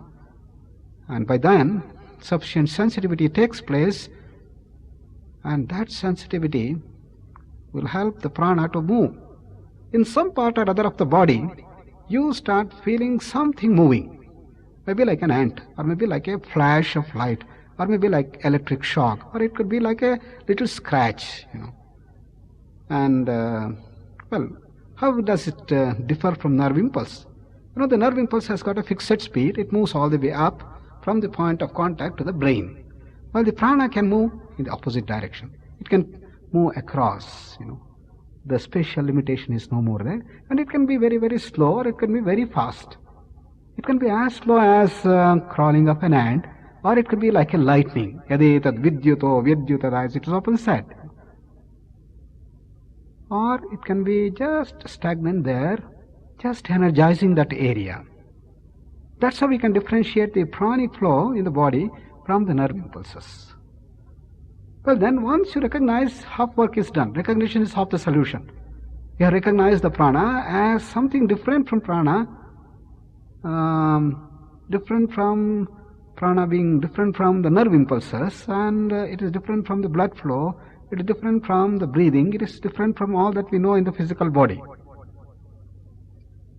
Then slowly start moving up. Move the prana. See whether you can move the prana down or up or to the left or to the right or inside or outside. How to do that? You have to sensitize more.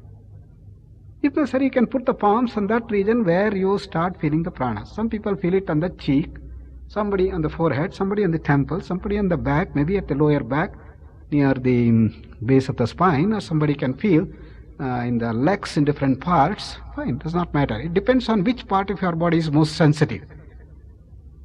There you start feeling the prana, and you start moving the prana by moving the palm along the surface little up and down so that the prana starts moving. Once you learn to move this prana, then yes, you have crossed through the first step. Now then comes the rotation of prana. So move the prana all the way on the right side first, from the back side of the leg, from the heels all the way up to the hamstring muscles, thigh muscles and buttock muscles, and the right side of the back all the way up to the head and crown, and bring it down through the eyes, right side nostril, right cheek muscles, neck and right thorax, and down all the way, and bring it down through the thigh muscles and the toes. The same process you do it on the left side. Rotation of prana from the back side to the front side and the left side. And now the whole thing on back and bring it down. That is rotation of prana. When you do that, you can clearly notice that there are imbalances. The prana gets stuck in some places it flows freely. And with rotation of prana, gradually with increased sensitivity and with practice, you will be able to move the prana freely and equally between the two sides. Well, then balance has been achieved. Then energize the whole system, and energize particularly the immune system. And each and every organ, every cell, you feel that it is being charged with the prana, the pranic energy, the subtle energy. And then just expand. Feel that the vibrations of prana are going out of the body and expanding as a sphere, expanding and diffusing into that infinite beautiful blue sky. Forget about the body, and then allow the pranic vibration to diffuse into that infinite expanse, and just remain in that blissful awareness and silence. A very, very happy thing, And then we come to the resolve. In that state of silence, whatever positive thought you give is going to fructify. The positive thought should be very, very small, maybe 3 words, 6 words, 8. I am very healthy, my immune system is very strong, very powerful, and so on. And repeat it 9 times at the bottom of the heart with the fullest faith. And that positive thought, repeated in that silence, is going to fructify. And that's what we do. In the end, we offer all that we gain to the welfare of the humanity by that wonderful prayer, Sarve Bhavantu Sukhinah. Sarve Santu Nirame. Let all be free from pain and misery, and let there be health and let all people grow continuously and realize that truth. And that's the whole practice of PET, and we have found wonderful results by the practice of this PET, and many cancer patients have been able to strengthen their immune defense by regular practice of PET, which takes about 30 minutes to practice every day. The morning and evening they can practice that, and it can be done in any position, even lying down on the shavasana or sitting on the chair, even after food, even in the toilet, anywhere you can start practicing PET, and that's the advantage, and then gradually you start growing. So with that, we complete this session, and you can go for the practice. The other side of this tape, we have the PET practice. You just start putting on and then go on following the instructions and gain. Yes, good luck and have a good day, and then we wish you all the best in your practice on PET. If you have any problems, any difficulty, you can write to us, and a fine setup in Prashanti Kutiram. You can come and learn your PET here, and many other advanced techniques which we use for cancer. Thank you very much. Good luck. Cyclic Meditation, CM in short. Cyclic Meditation is a technique developed in VIVEKANANDA KENDRA to help the people to raise in consciousness, to move from the gross to the subtle, from the limited to the expansion. And the whole process has its basis in Mandukya Upanishad, the Karika in Mandukya, which gives us the necessary technique, summarizing all the essence of sadhana. Whatever sadhana we do, everything has been contained in this beautiful Karika Bhashya there. Laye sambodhaye chittam vikshiptam shamayet punaha sakashayam vijaniyat samapraptanna chalayet. Chittam laye sati sambodhayet. When the mind gets into drowsiness, sleepiness, or what we call as tamas, sambodhayet, address it, awaken it, stimulate it. Don't allow that to sleep off. Don't allow that to just stay in the drowsiness. Once you do that, it is something like blasting an atom bomb. The energy just sprout up. The mind starts getting haphazard. Vikshiptam. The mind gets vikshipta, chanchala, random, haphazard. Shamayet punaha. Calm down. Calm down the haphazardness, calm down the randomness. The chanchalata has to be calmed down. The excessive rush of energy has to be contained. And this has to be done again and again, again and again. In our entire meditation process, in entire process of handling the mind, in our entire process of handling our entire personality, we have these two problems, tamas and excessive rajas. The tamas pulls us down, it gravitates us down and does not allow us to move. It's resistance to action at different levels, maybe body level, mind level, emotional level, and whatnot. The body doesn't want to get up early in the morning. The mind doesn't want to think. The buddhi says, no, this is enough for me. I don't want to think any further. No, this is our usual limitation, which is called as the gravitational force of the tamas. That has to be shattered by stimulation. That's the first step. Even in advanced meditation, the sadhaks who have grown quite a lot, invariably they get stagnated at different levels. And the growth is very, very slow and hardly anything perceivable for years together. And that stagnation has to be broken up. That laya has to be shattered. Then we have the stimulation as the tool for that. But once the mind gets vikshipta, the excessive energy rush in the mind, that has to be calmed down. Shamana. Manah prashamanopayaha yoga ityabhidhiyate. Yoga is even defined as manah prashamana, calming of the mind, silencing of the mind. And today one of the problems that we are facing is that we have tremendous power of concentration, great intelligence, sharpness, sensitivity, but unfortunately we don't know how to calm down the mind, silence the mind, tranquil the mind. The famous example of Abhimanyu getting into the Chakravyuha, not knowing how to come back. We are all in that stage of modern Abhimanyus. We know how to go deep into the subject and unravel the mysteries of this nature. We have done that. Through our technological growth, we have built skyscrapers and put man on the moon, and all that achievement, all through concentration, powerful thinking, sensitization, intelligence, sharpness, and tremendous depth of perception, high sensitivity levels. We have done that, no doubt. But then, this very same sensitivity and this very same depth of perception has started killing us, marring us. In fact, greater the sensitivity, greater the tension, greater the stress, and greater the problems that we face today. That is the problem of rajas. That is the problem of excessive sensitivity, oversensitivity, the hypersensitivity. That has to be reduced. Energy control, energy management is most necessary. How is it done? Prashamana, manah prashamanopayaha. The skill to calm down the mind, skill to tranquil the mind, skill to silence the mind. And that silencing of the mind is the key for growth. Vikshiptam shamayet. Shamana is a beautiful word in Sanskrit. Is to calm down the mind, is to tranquil the mind. Prashamana, prakarshena shamayati iti prashamanam. Deeply tranquil the mind, deeply silence the mind. A capacity to come out of that thinking loop, that worrying loop, that loop of tension and stress and the worrying loop.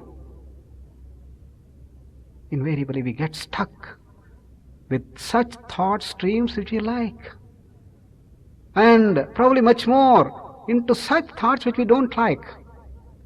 Hate has got greater power. So either we are stuck with raga or dvesha, and we are stuck in those loops of thinking, the worries, or the hate, or the greed. How to come out of it? And that is the real trick. Vikshiptam shamayet punaha. So calm down the mind. Look at the very structure of the mind, which is rushing, which is full with energy, and then trying to overwhelm us, enslave us, and running riot. The tremendous distractions, randomness, haphazardness of the mind. Calming down, silencing, tranquilling the mind is the answer. It has to be done again and again. Punah punaha, punah punaha. That is the key point. So stimulate, relax, stimulate, relax, stimulate, relax. Vikshiptam shamayet, laye sambodhet. Sambodhana prashamana. Sambodhana prashamana. Stimulate, relax, stimulate, relax. Punah punaha, punah punaha. That is the essential feature of all sadhanas. Once you start doing it, you slowly start moving up the ladder of consciousness. You start expanding your awareness, consciousness, and start growing.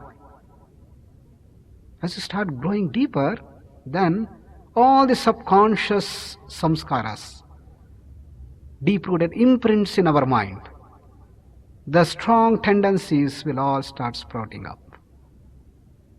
Recognize that. Recognize such imprints, such blocks, such knots, phobias, obsessions, and whatnot. That's what the second line says. Sakashayam vijaniyat. Understand the deep-rooted blocks, often this is called as the granthis, hrudaya granthis. The strong tendencies which make us our maras, called samskaras, sankara.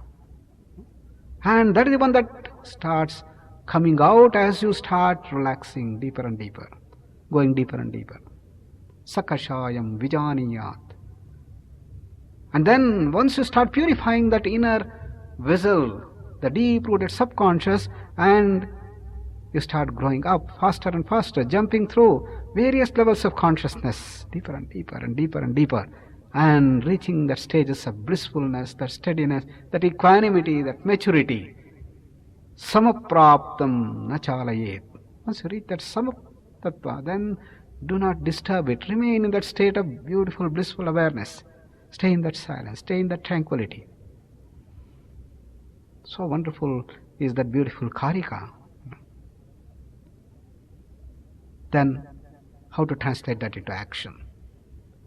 We have developed this technique called the cyclic meditation, in which we use the gross physical asanas to bring about the stimulation at the grossest level, at the body level.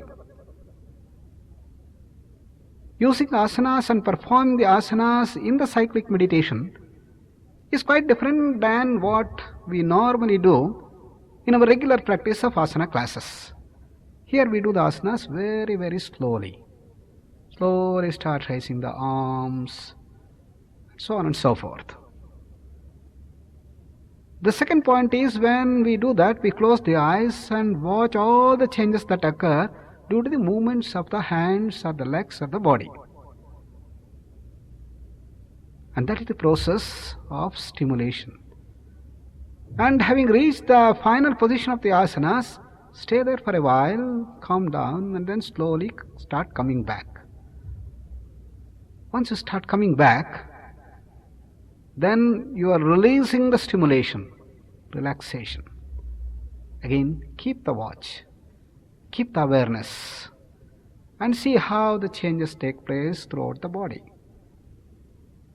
The asanas that we chosen here, for the short course of 20 minutes, we have used only the standing positions. If you have more time, you can have the full-fledged thing, 35 minutes, which will be containing not only standing but also sitting positions. So among the standing positions, we use the Tadasana, Ardha Kati Chakrasana on the right side and the left side, then Padahastasana and the Ardha Chakrasana, front and back bending. And we start with the Shavasana, relaxation posture, slowly come up to Tadasana, perform all the asanas and slowly come back to again Shavasana. Shavasana is to lie down on the back on the ground comfortably, releasing all the tensions and stresses of the body, and thereby the body just relaxes.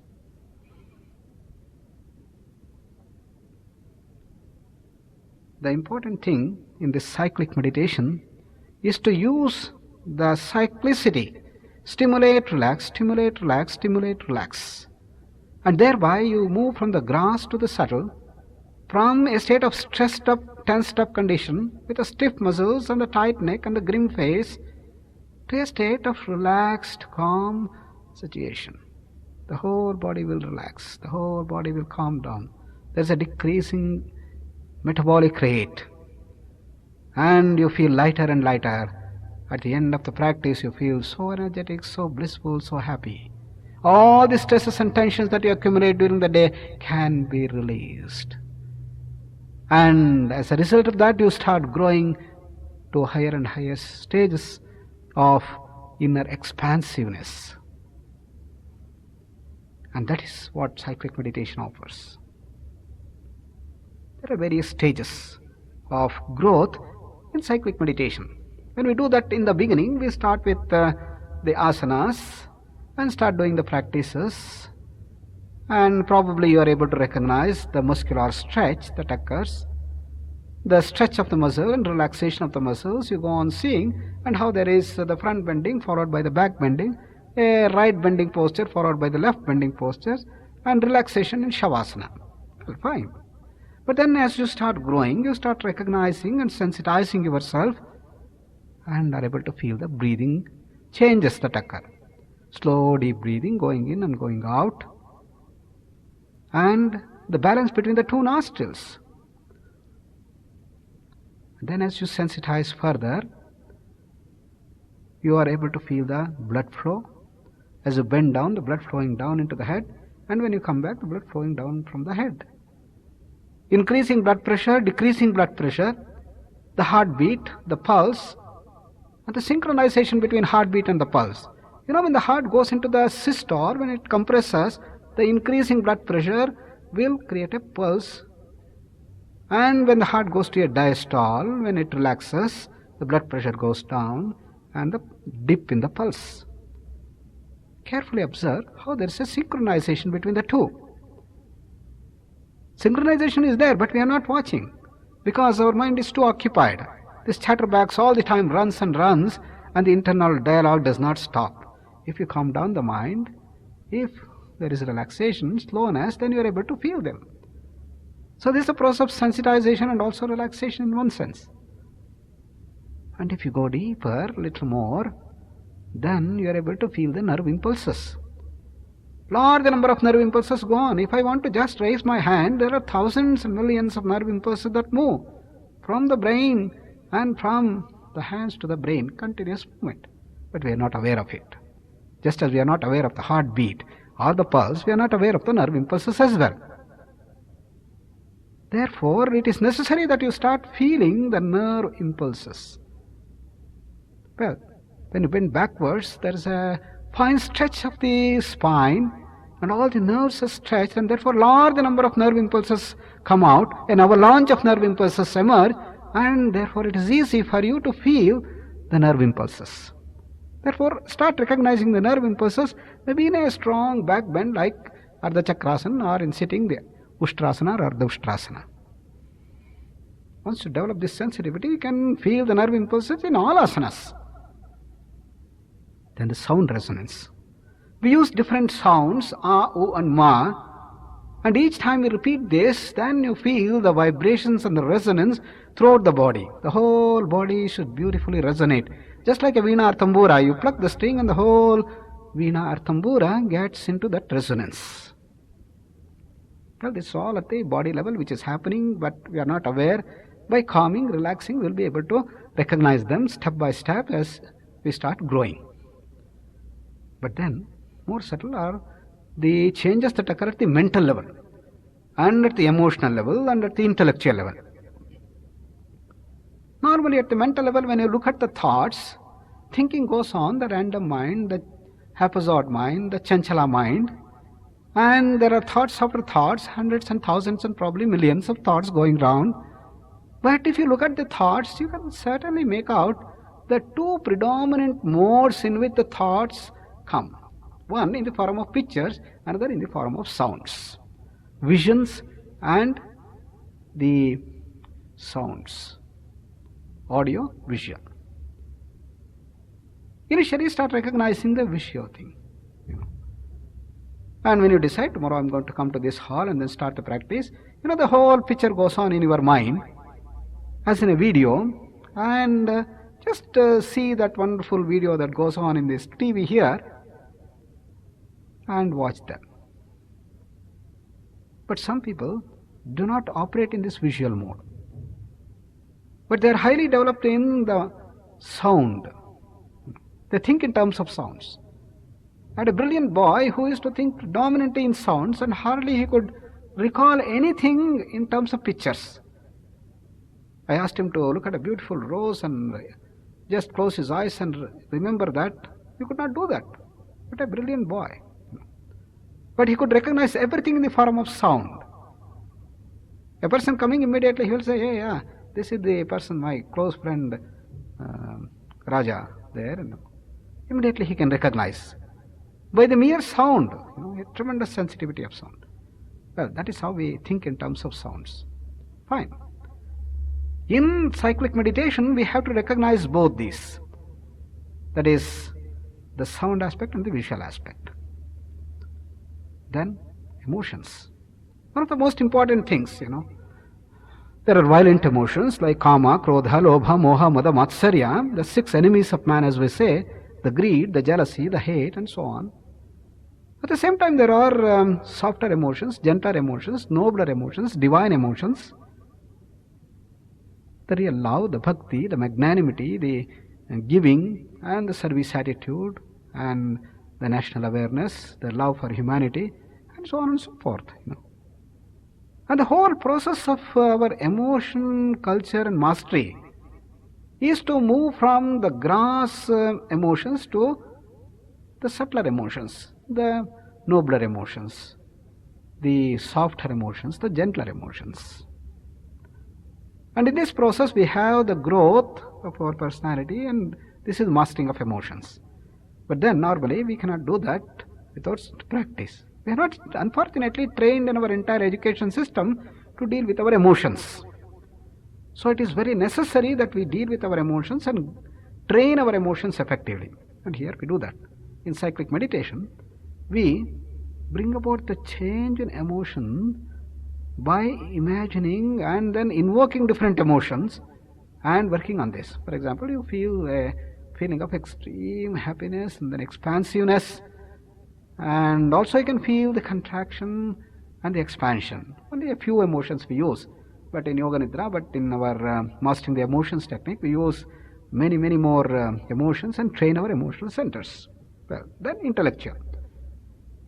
As we start going deeper and deeper into certain levels of consciousness, the deep-rooted intellectual conflicts start getting recognized. There could be conflict between husband and wife, between parents and children, and there could be conflict between worker to worker, and there could be differences between executives, and so on and so forth. In any intelligent society, this is bound to happen. But that conflict has to be recognized and resolved, and only then you will be able to really grow into a harmonious and peaceful society. I remember a young boy who was only 6 years, suffering from intense bronchial asthma. He used to have a lot of steroids, but he was not at all interested in doing yoga. I asked him, what is the matter? He just looks round and sees his father is far away, comes to me very close to my ear and says, you see, I don't want to overcome this asthma. I said, what? You want to suffer? Look here. It was 3 years back, and my parents are very critical and very great disciplinarian. They want everything to happen the way that they want me to do. And even the simplest of my desires, they don't fulfill. I wanted just a pen, I want a small milk chocolate, and I want to go with my friend to a movie and so on, but nothing doing. 3 years back, it's a boon I consider, I had a sudden choking of my breath. I didn't know what it is at that time, but now I understand it is the wheezing of bronchial asthma. And immediately both the parents ran to me and hugged me and then said, oh my dear, what is happening to you? Why are you getting choked up? What do you want? What can we give for you? Then immediately it struck me, Mommy, I want my beautiful milk chocolate. Both of them ran and brought me 4 milk chocolates, and you tell me now whether really I should overcome my asthma. That is how conflicts arise. Conflict between husband and wife and so on can create a lot of emotional problems, and the difficulties, stress problems and psychosomatic ailments, psychiatric problems, many of these things have emotional problems. Unless we resolve these conflicts, there is no solution. So as we are able to relax and go deep and understanding ourselves, through conscious awareness we should be able to overcome that. Again, the process is the sambodhana and the prashamana. Stimulation, relaxation, stimulation, relaxation. By doing that, we will be able to overcome and remove those knots, phobias, obsessions, and the deep-rooted conflicts. Then people will have lots of money and everything they have and all the material comforts and the family and good friends and whatnot, but they are not happy. There are people like that. I've seen many billionaires suffering and they have an innate vacuum. But what is the way out? They should go to the very foundations of the intellect and reach that source of immense bliss. Tyagenaike amrutatvamanashaho, said Bhagavad Gita, and that's the dictum that appealed and attracted one of the biggest billionaires in Canada, and he did it. And he started sharing his wealth. He started distributing his tremendous amount of wealth to people through a trust. The very interest of the trust was coming to $500 million a year. And thousands of institutions got the benefit. He went around those institutions. He was immensely happy looking at the wonderful way his money has helped the orphans and the cancer patients and the children in education institutes and whatnot. He comes back and says, for the first time in my life, now I understand the meaning of giving and how fulfilled I am, how satisfied I am. What happens in Tyaga? What happens in giving? In giving, our mind just touches that inner silence. There's a diffusion that takes place and the mind just dips into that ocean of silence. And that is the abode of all bliss, knowledge, creativity and freedom, and from where you have tremendous bliss comes out. That is the mechanism, that is the secret of giving up. Tyagenaike amrutatvam anashuhu. By Tyaga we get at that Amrita, that immortality, that bliss, that nectar of life. As you start growing more and more, that bliss will start coming out more and more, and again through stimulation, relaxation in cyclic meditation. Therefore we move from the grosser level of consciousness to the subtler, and in the process you start just overcoming those blocks, knots, stagnations, obsessions and so on, and go deeper and deeper into the levels of intellectual conflicts and resolve them and go to the very foundations of the intellect, and that is our causal state. That's our Anandamaya Kosha, from where the whole universe has come, and you start unraveling the mysteries hidden, and that is how cyclic meditation can raise us to great heights.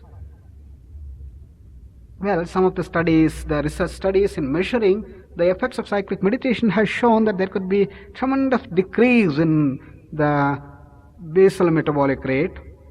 A full-fledged 35 minutes cyclic meditation can reduce the BMR by about 24 to 27%, while the deepest of the sleeps with very comfortable, good 6 hours of sleep can reduce BMR only by 9%. 3 times more rest in just half an hour compared to 6 hours of sleep. Oh, that helps a lot of people to overcome their tamas, overcome their excessive sleep, and they save on time. And this is how cyclic meditation can work wonders. And we have 2 programs. One, we use only the standing positions and shavasanas. In the full cyclic meditation, we use not only standing position and the sitting postures. And at the back of this cassette, we are going to have the instructions for the 20 minutes cyclic meditation. And those who want full 35 minutes, they can take our complete SMET program called the Self-Management of Executive Tension and use them effectively. But at the back of this cassette, we also have included the rudiments of this pranayama and a little bit of meditation, the Om meditation, that could be very useful and can be a very fine adjunct and complement to the cyclic meditation or avartan dhyana that we give here. At the end of the performance of this cyclic meditation, we offer ourselves, offer all the benefits that we get for the welfare of the whole society and for the good of the whole nation, and with a resolve to make this country great, to raise ourselves in health and consciousness. We dedicate ourselves to the great inventions and discoveries of our great Maharshis in this land, and see that our contributions become more and more as we proceed in life, as we grow in life through various practices, and particularly this cyclic meditation. Well, this cyclic meditation has helped large number of people suffering from psychosomatic ailments and psychiatric problems like bronchial asthma, nasal allergy, hypertension, heart problem, epilepsy, migraine, the spondylosis, irritable bowel syndrome, and many, many more. And therefore, cyclic meditation could be used to deal with many of the stress problems, could be used for promotion of positive health and for raising in consciousness, and has immense application, is one of the finest contribution that KENDRA has made. And probably we would have had thousands and thousands of people learn the cyclic meditation, have been practicing, and we have now the book New Perspectives in Stress Management. People could use it, and even the cassette on the full SMET that we use. And we are using this cyclic meditation also as a team building process to bring about the cohesion, harmony and peace, and therefore increase the motivational levels in the corporate sector through the aspect of group dynamics. As we expand in our awareness, we move from pointed awareness to linear, linear to surface, surface to 3 dimensions, and from 3 dimensions to group awareness, and from group awareness to all pervasive awareness. That's what we call as expansion of awareness. On one front, you increase our sensitivity level, on the other front, we expand our awareness. Normally in modern life, we only increase our sensitivity and we do not expand our awareness, we do not use relaxation. As a result, we are stuck with sensitivity, intelligence, which is a boon, no doubt, on one front, but on the other front, it is one of the greatest menaces that we have. Therefore, expansion of awareness is part and parcel of this entire cyclic meditation process, and in the practice that you are going to see on the other side of the cassette, you would be introduced to this pointed awareness, linear, surface, three-dimensional awareness, and group awareness, and all-pervasive awareness. In pointed awareness, you just have an awareness at a point. In linear awareness, you stretch that along a line. In surface awareness, you make it on the surface. For example, when you do the Namaskara Mudra, you have surface awareness. When you lie down on the back, you have surface awareness, and so on. But when you repeat a sound, a ah, oo, and ma, then the whole body will resonate. That is the 3D awareness. And when you work together in a group and synchronize yourself with all others in the group, then it is group awareness. And when you expand yourself into that infinite ocean or an infinite blue sky, infinite space, and forget this body, that is the all-pervasive awareness. And this is how we start expanding. Expansion of awareness and depth of perception by increasing the sensitivity has been the hallmarks of progress and growth for anybody in the society. That is elevation of consciousness. But all that growth has to be dedicated and committed for the growth of the society and the atmosphere around us and for the national good. And this is what VIVEKANANDA KENDRA is doing through the practice of cyclic meditation for many, many years now, almost 15 years, and a large number of people have got the benefit, and there is improvement in the whole society through the practice of cyclic meditation. And on the other side, you can put it on and then start the practice, and more details can be obtained with VIVEKANANDA KENDRA, particularly with Yoga Research Foundation, with Prashanti Kutiram, beautiful campus that we have, and you could use that. You can come and learn there, or you can do through various our SMET programs and help yourself. Thank you and wish you all the best. Cyclic meditation, CM. Lie down, relaxed in Shavasana, legs apart, arms apart, palms facing the roof, face smiling and relaxed. Let the whole body relax on the ground. As we repeat the prayer, feel the resonance throughout the body. Laye sambodhaye chittam vikshiptam shamayet punaha sakashayam vijaniyat samapraptam achalayet. Om Shanti Shanti Shanti.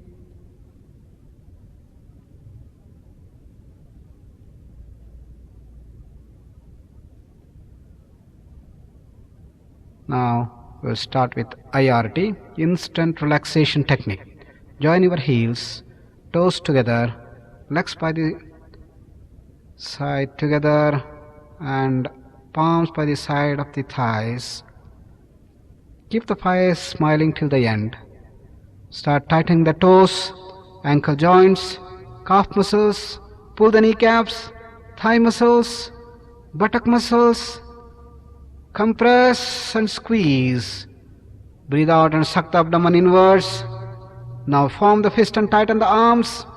Still the face is relaxed and smiling. Inhale and expand the thorax. Now compress the face. Tighten the whole body from toes to head. Tighten, tighten, tighten.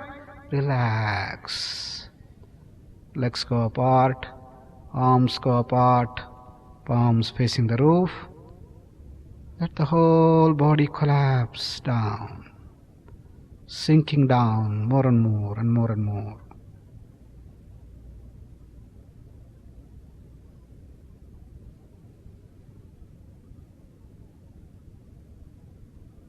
Relax, totally relax. Let the whole body collapse on the ground.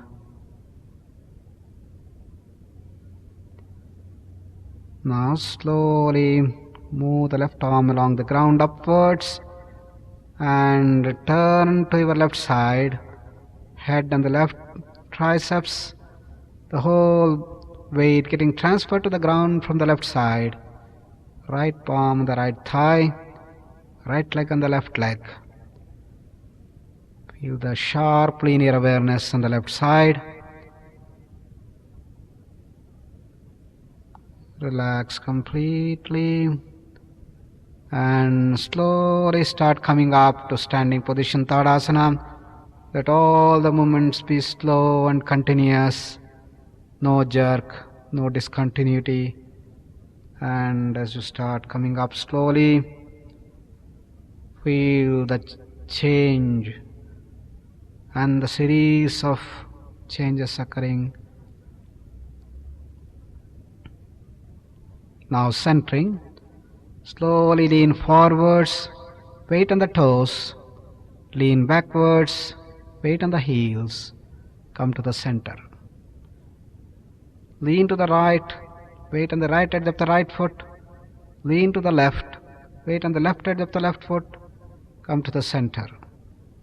The whole weight is equally distributed between the soles. Collapse the shoulders, arms hanging freely down, smiling face, have a glance of the whole body, and the whole body is relaxed. Now we will pass on to first set of stimulations and relaxations. Ardhakati Chakrasana from the right side. Slowly start raising the right arm rightwards.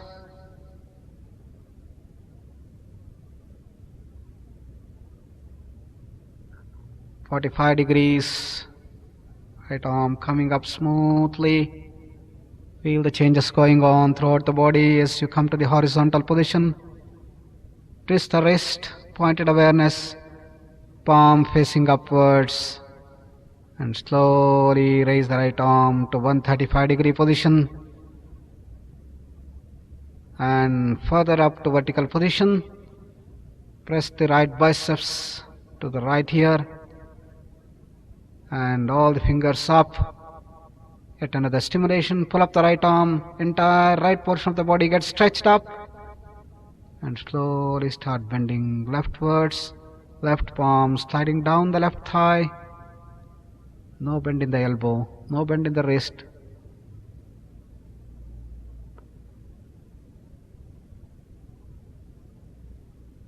Relax the whole body.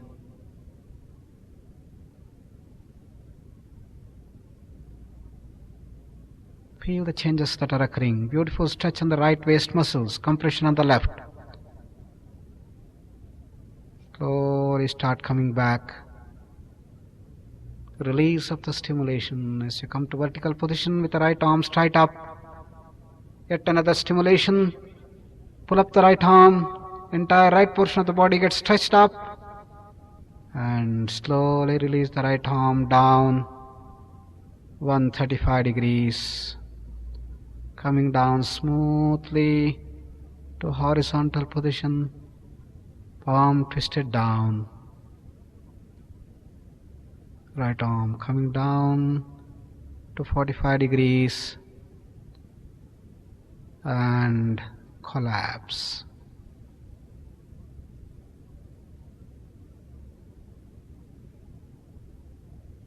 Now Ardhakati Chakrasana on the left side, complementing. Slowly start raising the left arm leftwards, 45 degrees. As it slowly starts coming up to the horizontal position, twist the wrist, palm facing up, beautiful pointed awareness there. And as the left arm moves up to 135 degrees, feel the changes throughout the body. And in the vertical position, left biceps pressing the left ear, face smiling and relaxed.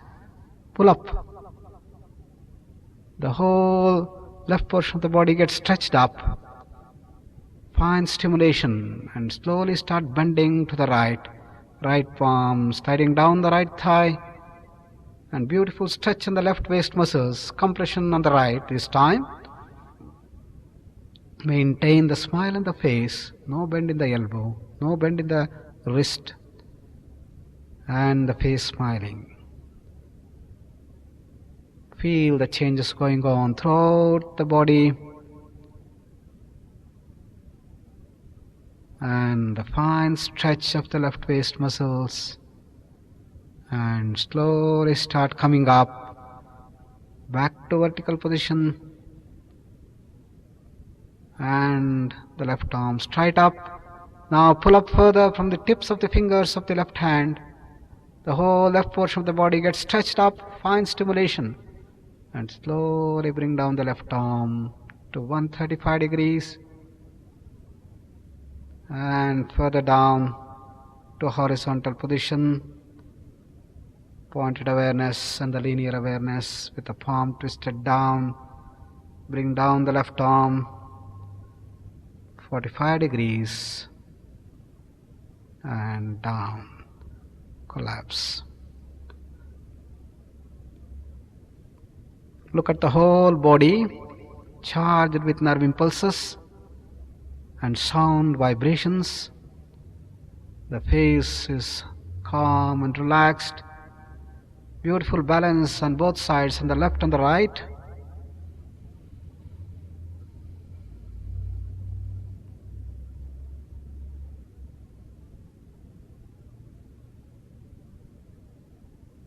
Now we go to the next set of stimulations and relaxations. Padahastasana, Ardha Chakrasana combination. Slowly start moving forward and down, and slowly loosen the shoulders, arms hanging down freely, and relax your neck muscles, head hanging down freely. Loosen the waist joint, the entire trunk hanging freely down. Bend only as much as you can, do not overbend, do not overstretch, but no compromise on the knees. Knees should be straight. Feel all the changes that are occurring in the head, flow of blood, increasing blood pressure, and see whether you can feel the heartbeat. And the whole body is undergoing a lot of changes. Fine stretch at the back. And slowly start coming up to vertical position. Let all the movements be slow and continuous. Carefully watch the changes, particularly in the head. Blood flowing down the head, decreasing blood pressure, lightness of the head. And as you stand vertical, with the arms down, shoulders collapsed, feel all the changes going on. Allow the changes to continue, don't withhold. Feel the heartbeat, the pulse, the synchronization. Now the complementary pose, Ardha Chakrasana. Slowly start sliding the palms up and support the waist. Shoulders back, chest up. Bring the elbows nearer, all fingers facing forward, supporting at the waist. Slowly start bending backwards from the waist. And relax the neck muscles and let the head hang freely down backwards as much as you can, and the fine stretch of the abdominal and thoracic muscles.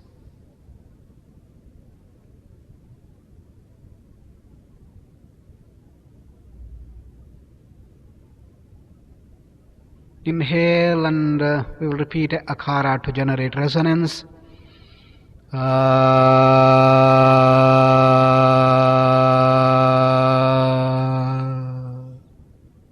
Slowly return as the resonance continues to spread throughout the body. Feel the beautiful three-dimensional awareness. As you reach the vertical position, slowly slide the palms down and collapse the shoulders, and watch the whole body in deep relaxation.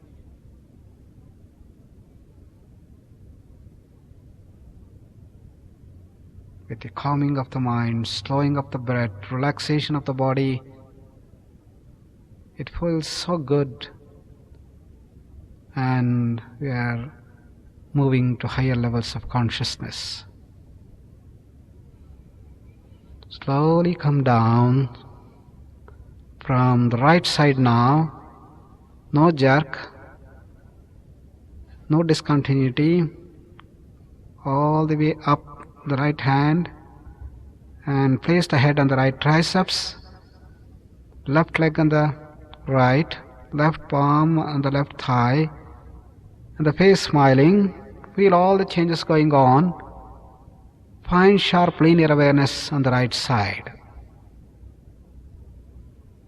Now slowly turn to the left. Feel the linear awareness getting transformed to the surface awareness of the back. Legs apart, arms apart, palms facing the roof. Smiling face. Let the whole body relax.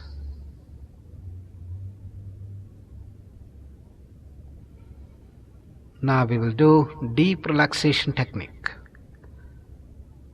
Part by part relaxation from the toes in 6 stages. Toes to waist, waist to neck, the entire head. The 4th phase, the entire body. 5th phase, getting out of the body, body apartness. And the last phase, merging with the infinite sky. Relax your toes, sensitize your soles, ankle joints, calf muscles.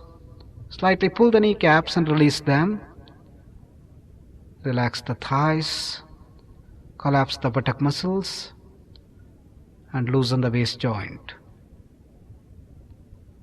The whole part below the waist beautifully relaxed. Inhale, we will repeat ah and generate the resonance in the lower parts.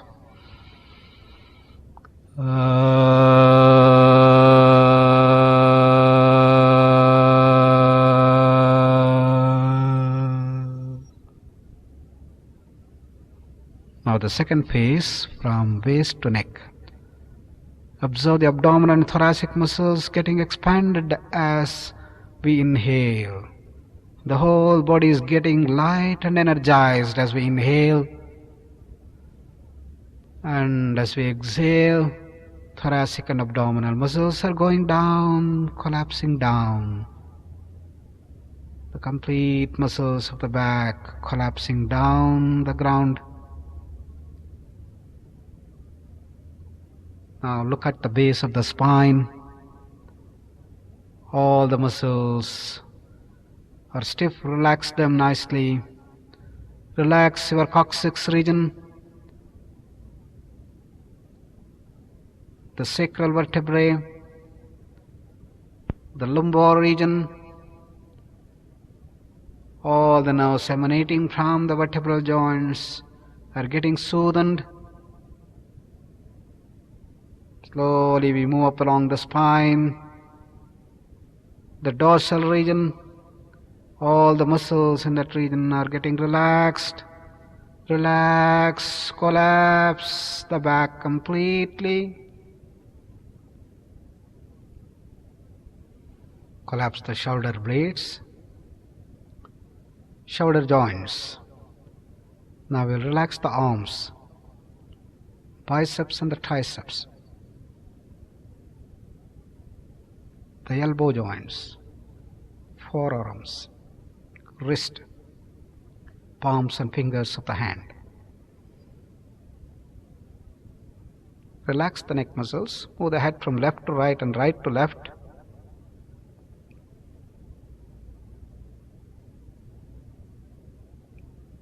Assume the most comfortable position to the head. And inhale, and we will repeat Vukara to generate resonance in the middle part.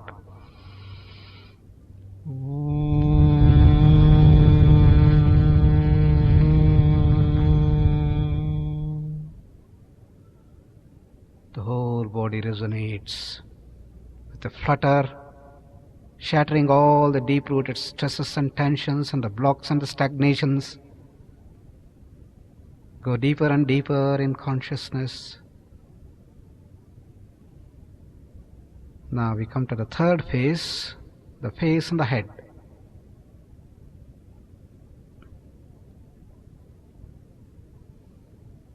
Relax your chin muscles, the lower and the upper jaws. Recognize the subtle tensions at the root of the teeth and release them. Cheek muscles, release them. All the stiffness of the cheek muscles are released by a beautiful smile on the cheek. Cool air entering through the nostrils, going down through the trachea, bronchi and the lungs, and the warm air coming up and down through the nostrils. Collapse the eyeballs. Relax the eyelids, eye muscles, eyebrows. Relax the forehead muscles now, and the temple muscles, and the entire head. Whole face and the head beautifully relaxed.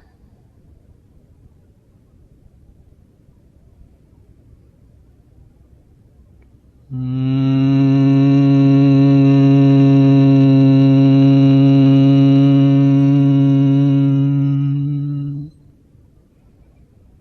fine Brahmari spreads resonance throughout the body. Now look at the whole body in the fourth phase, from toes to head. Relax, totally relax. Let the whole body collapse. Each and every system and organs be relaxed. No tension, no stiffness anywhere. Recognize them with a deep awareness and relax them. Now we will combine Avoma in a single breath and generate resonance from toes to head.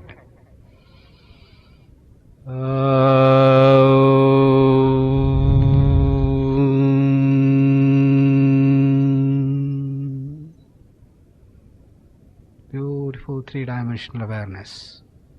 The whole body nicely relaxed and collapsed. Now the fifth phase, body apartness. Imagine that you are just coming out of the body, going up and up, and from the roof level, look at your own body relaxed and collapsed on the ground. Completely relaxed.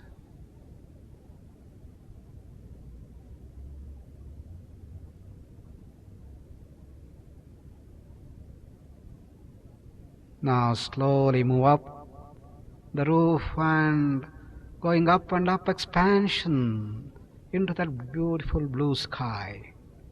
Ananta Samapatti. Merge yourself into that infinite, expansive blue sky.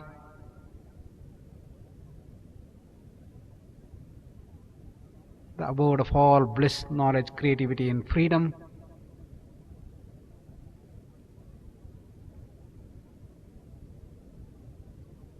Slowly come back and move your toes, the arms and the head, and slowly start coming up straight after a deep breath. Inhale. Sit in the leg stretch relaxed position.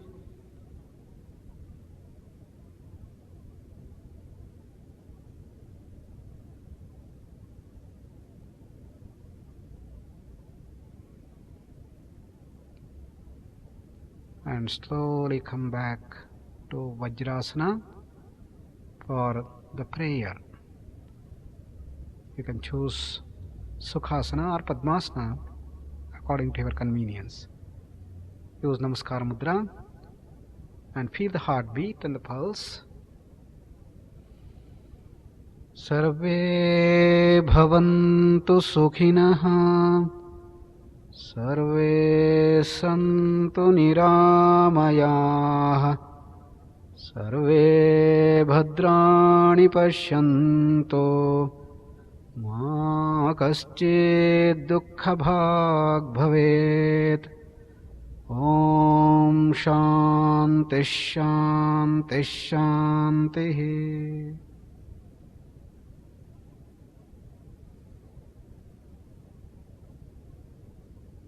Now a brief session of pranayama and meditation. As preparation to pranayama, we will perform Kapalabhati, alternate nostril Kapalabhati. Use Nasika Mudra and blow the air from the left to the right and right to left.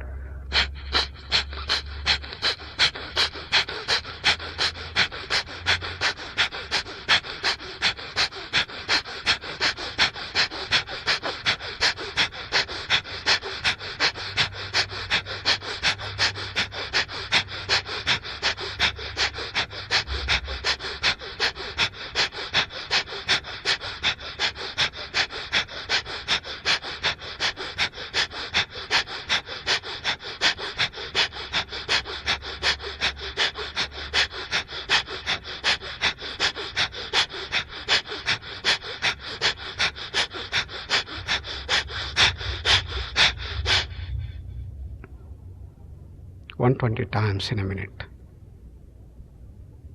Enjoy the stoppage of breath. Beautiful calmness, whole body resonating.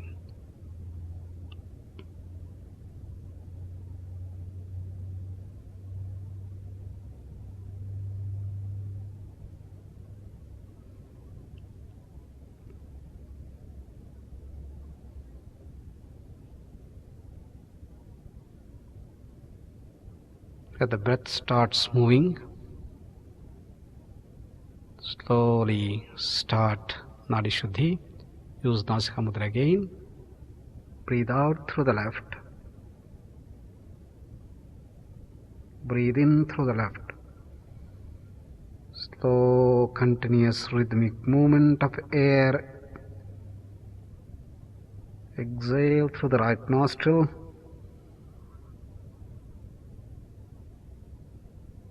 Inhale through the right.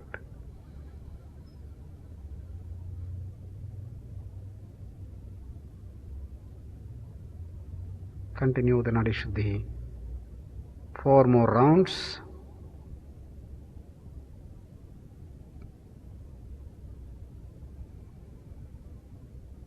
Feel the incoming and outgoing breaths. Smooth, continuous, rhythmic and relaxing. In each inhalation, trace the air down to the lungs. And the warm air coming out, feel the breath scrubbing through the inner surface. Develop the surface awareness.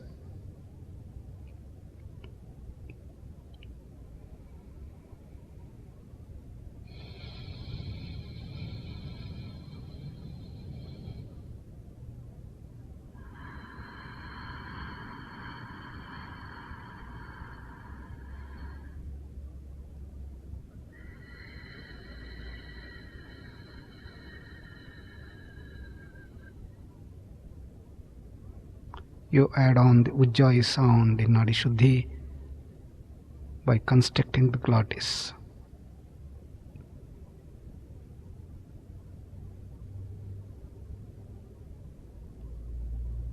Now we'll perform Bhramari. Inhale, humming sound of a bee.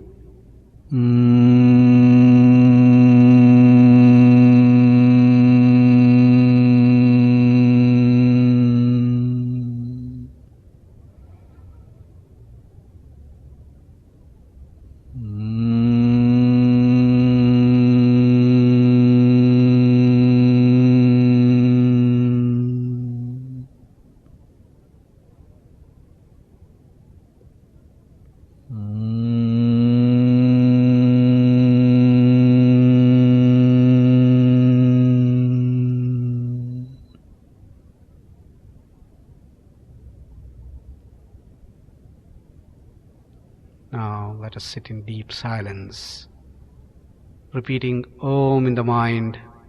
Each time repeating the Om, generate the resonance throughout the body. The same resonance the Bhramari produces.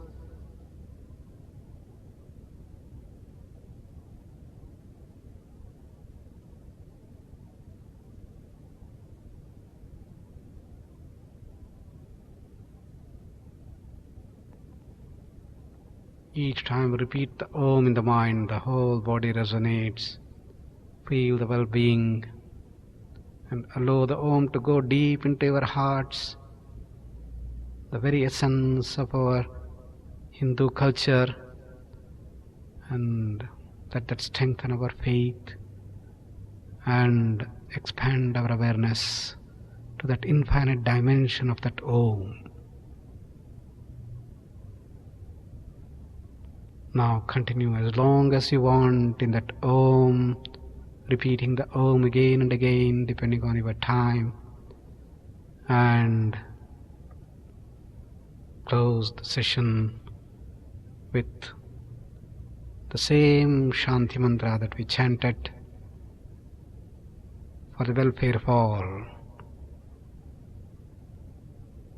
Sarve bhavantu sukhinah, sarve santu niramayah, sarve bhadrani pashyantu, ma kaschid dukkha bhag bhavet. Om Shanti Shanti Shanti. SMET, self-management of excessive tension. Please come down, lie relaxed on the ground, flat on the back, legs apart, arms apart, palms facing the roof, smiling face. Let go all parts of the body.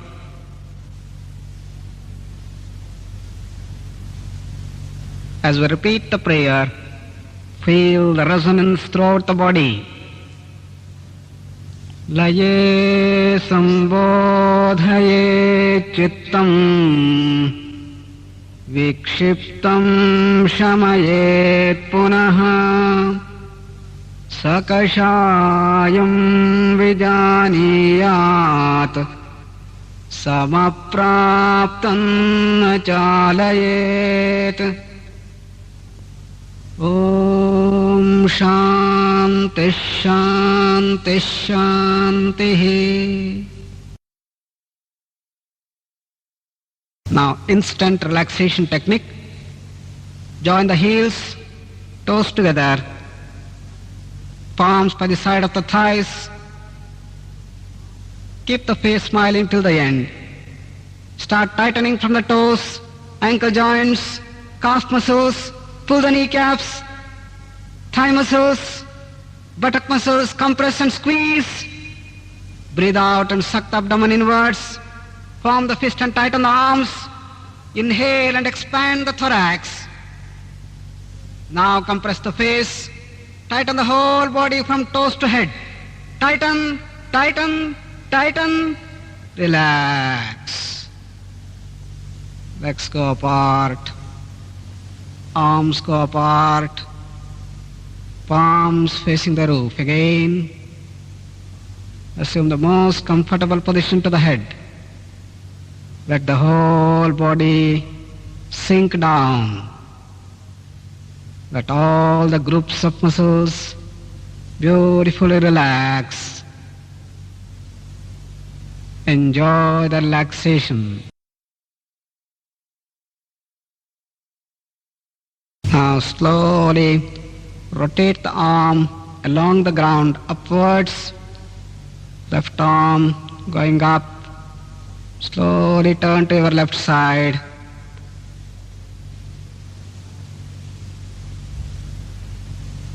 Place the head on the left triceps, right leg on the left leg, right palm on the right thigh.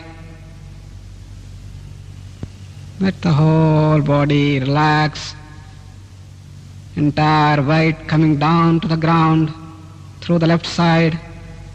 Fine linear awareness.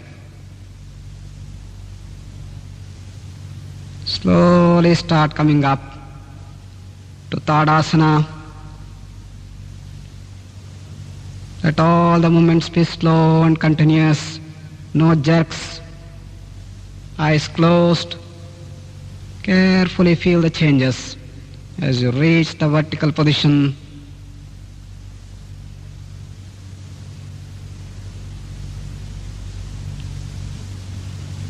Feel the flow of blood down the head,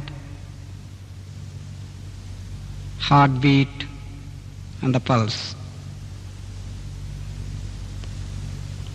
Now centering, slowly lean forward, feel the weight on the toes, pointed awareness, slowly lean backwards, weight on the heels, surface awareness, come to the center, lean to the right, weight on the right edge of the right foot, linear awareness, lean to the left, linear awareness in the left, come to the center, fine surface awareness. Now the whole body is centered, the weight equally distributed throughout the soles. Collapse your shoulders, arms hanging freely down, smiling face. Feel all the changes going on throughout the body.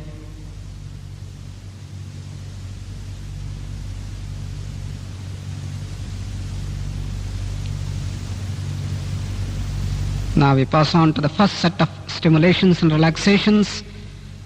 Ardhagati Chakrasana, half-faced wheel posture. Slowly start raising the right arm rightwards.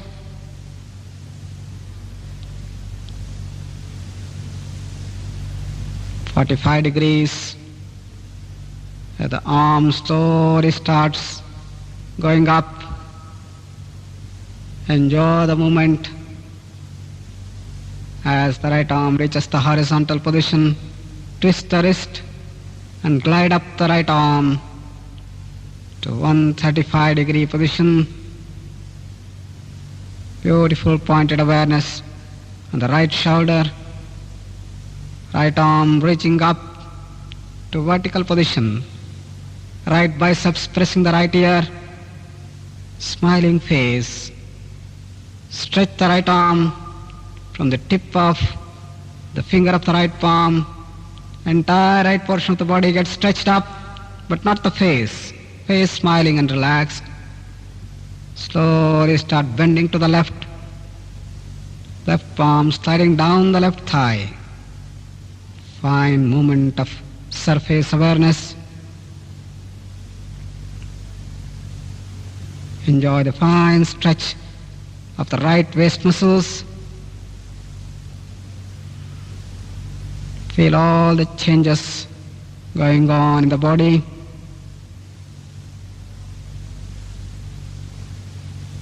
Slowly start coming back to vertical position.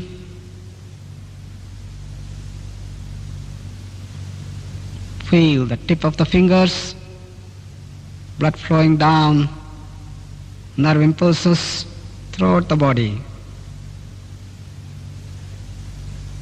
Again a stretch, pull up the right arm, entire right portion of the body gets stretched up, and slowly start bringing down the right arm to 135°, gliding down smoothly with a pointed awareness on the right shoulder, horizontal position. Slowly twist the palm downwards, bring down the right arm to 45°, and collapse. Have a glance at the whole body again from toes to head. Entire right portion of the body beautifully charged with nerve impulses, light and energized. Now we will balance from Ardhakati Chakrasana from the left side. Slowly start raising the left arm leftwards, 45°, gliding up smoothly to horizontal position. Palm twisted up, beautiful pointed awareness at the wrist. Left arm beautifully going up. 135 degrees. Vertical position. Left biceps pressing the left ear now.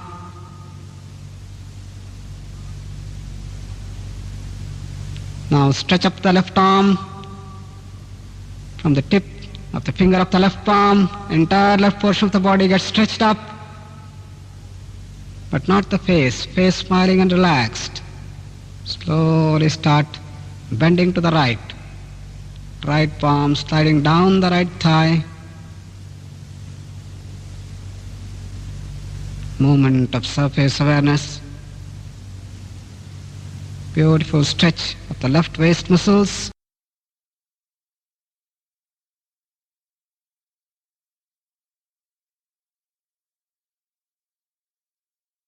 Enjoy the changes going on. Feel the heartbeat. Nerve impulses spreading throughout the body. Slowly start coming up to vertical position. Nerve impulses from the tips of the fingers of the left palm.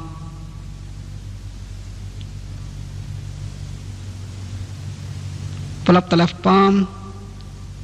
Entire left portion of the body gets stretched up. Slowly return. Left arm coming down to 135 degrees. Horizontal position. Further down by the twist of the wrist. Enjoy the pointed awareness. 45 degrees. And collapse. Have a glance of the whole body from toes to head. The whole body is charged with nerve impulses, energized and light. Enjoy the well-being. Check up the centering.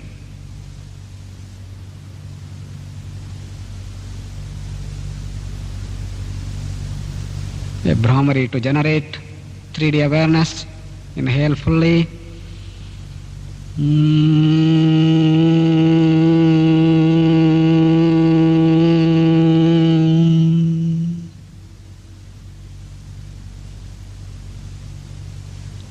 3-dimensional awareness.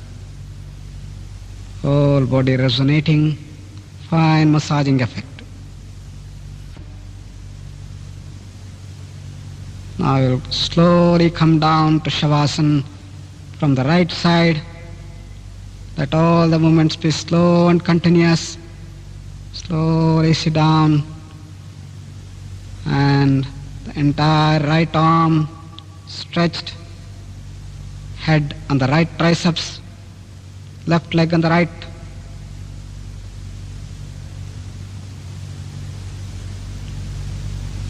Left palm on the left thigh. The whole weight getting transferred to the ground from the right side.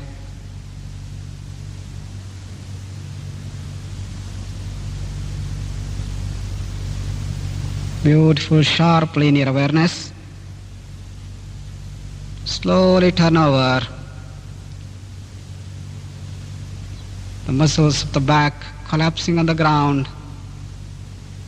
Bring down the right arm along the ground. Legs apart. Arms apart. Palms facing the roof. Assume the most comfortable position to the head. Now, quick relaxation technique, QRT. Feel the movement of abdominal muscles coming up and going down.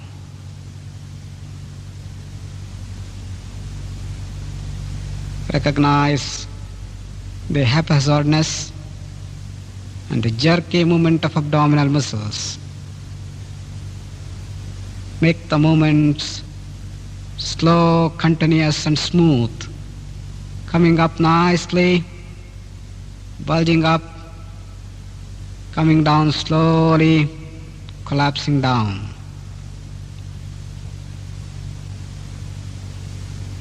Five rounds.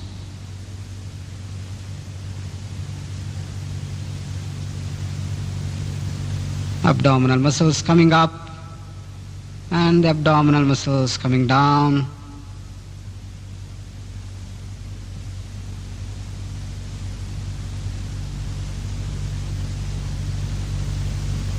Second phase, association with breath.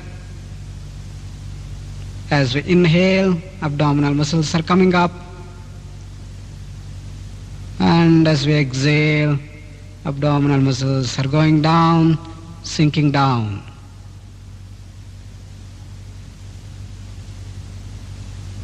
Inhale, let the abdominal muscles come up smoothly and bulge up. Exhale, abdominal muscles going down, smoothly sinking down. Inhale and up. Exhale and down. Two more rounds. Abdominal muscle movements with breathing. Feel the breath all the way from nostril down to the lungs. From the lungs all the way out through the nostrils. Find linear awareness. Now we come to the third phase, abdominal movements, breathing and feeling. As we breathe in, abdominal muscles are coming up and the whole body is getting energized and light. And as we breathe out, the whole body is sinking down, releasing all stresses and tensions completely. Inhale, abdominal muscles going up, the whole body getting energized and light. Breathe out, whole body collapsing down, sinking down nicely.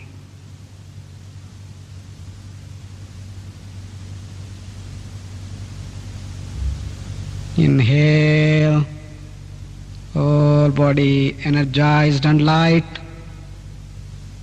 Exhale, whole body completely getting collapsed on the ground. All tensions completely released. One more round. As you inhale, abdominal muscles are coming up. And as you exhale, the whole body is sinking down, collapsing down.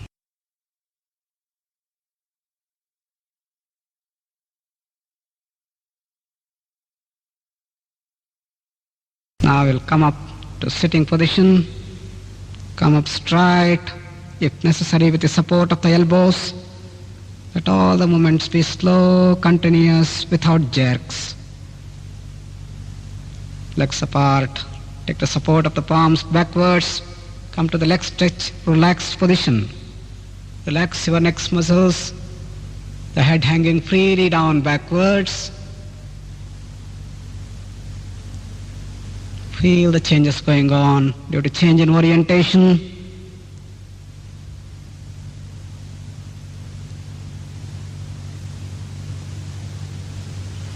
Now we pass on to the next set of stimulations and relaxations. Shashankasana, Ardha Ushtrasana combination. Slowly fold the right leg backwards and the left leg. Come to Vajrasana position. Palms on the thighs, spine erect. Enjoy the effect of harmonizing, beautiful balance. Recognize all changes in the body.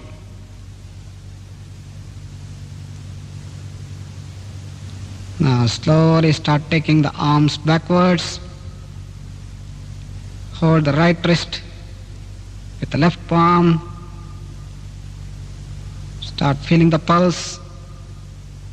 Feel the heartbeat. Now slowly start moving forward and down to Shashankasana.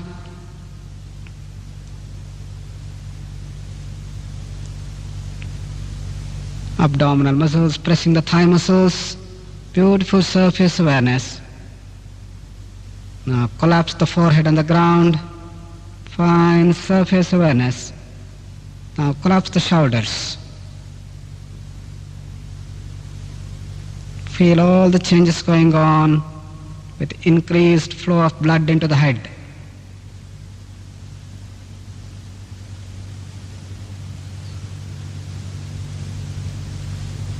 Now slowly start coming up back to Vajrasana, carefully following all the changes in the head region, decreasing blood pressure, whole body becoming light and energized.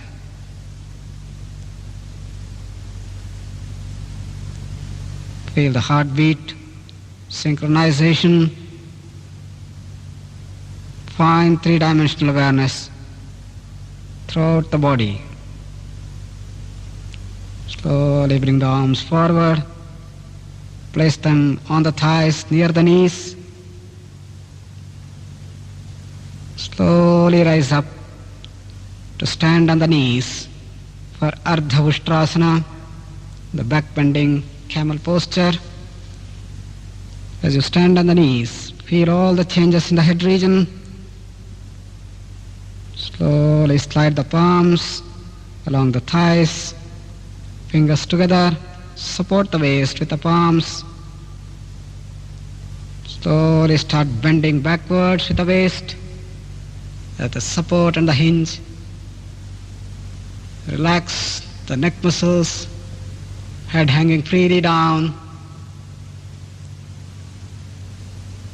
And those who can, go further down to Ushtrasana, placing both the palms on the soles.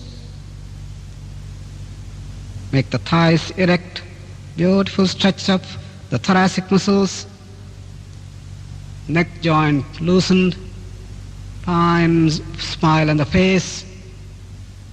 Inhale.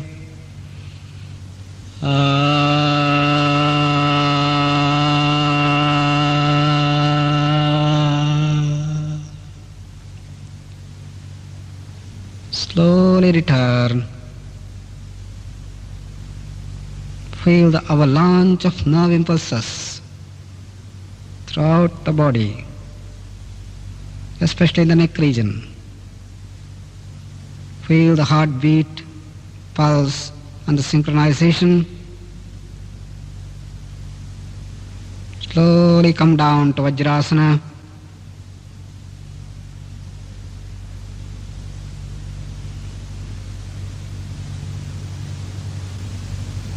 Feel all the changes and let the changes continue. Fine three-dimensional awareness throughout the body. Unfold the right leg and the left.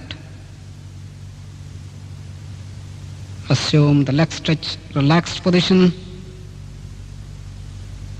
Head hanging freely backwards, neck loosened.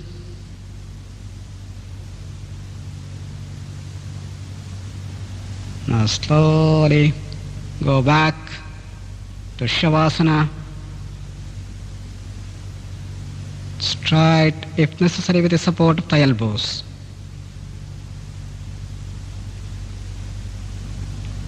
Legs apart, arms apart, palms facing the roof. Let the whole body collapse on the ground. We'll now go to deep relaxation technique in 6 phases. First phase, from toes to waist. Relax your toes. Sensitize the soles, nerve impulses. Loosen the ankle joints. Pointed awareness. Relax the calf muscles. Slightly pull the kneecaps and release. Surface awareness. Relax the thigh muscles. Collapse the buttock muscles. The whole body sinks down by millimeters. Fine surface awareness. Loosen the waist joint. Entire body before. From toes to waist. Beautifully relaxed.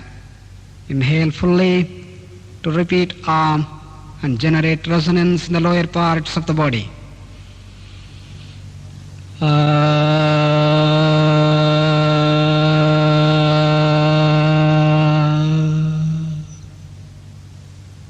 Second phase, from waist to neck. Feel the abdominal and thoracic muscles coming up as we inhale, and the whole body getting energized and light. And as we breathe out, abdominal and thoracic muscles are beautifully getting relaxed and collapsed. Let the whole body sink down. Release all stresses and tensions completely. All the muscles of the back beautifully collapse down, sinking into the ground. Let us direct our attention to the spine, the lowermost part, the coccyx region. Let all the muscles surrounding them be relaxed. Move along the spine upwards. Sacral region. Again, let all the muscles surrounding these vertebral joints be relaxed. As we enter the lumbar region, the lumbar vertebrae, nerves emanating from the joints, let the entire nerves be soothed. Relax your muscles around. Slowly move along the spine upwards, from the waist to the neck, the dorsal vertebrae. Move along the spine step by step, soothing the nerves, relaxing the muscles, balancing the whole system. Let the whole back collapse down completely. All the nerves beautifully soothed. Collapse the shoulder blades, shoulder joints. Let us relax the arms, biceps and the triceps, elbow joints, forearm muscles, wrist joints, palms and fingers of the palms. Whole body below the neck beautifully relaxed.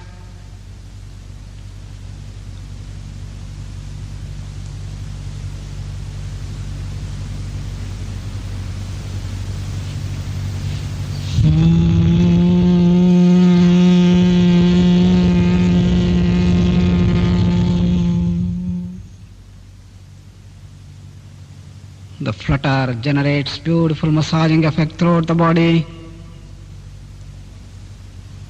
Now we come to phase 3, from neck to the head.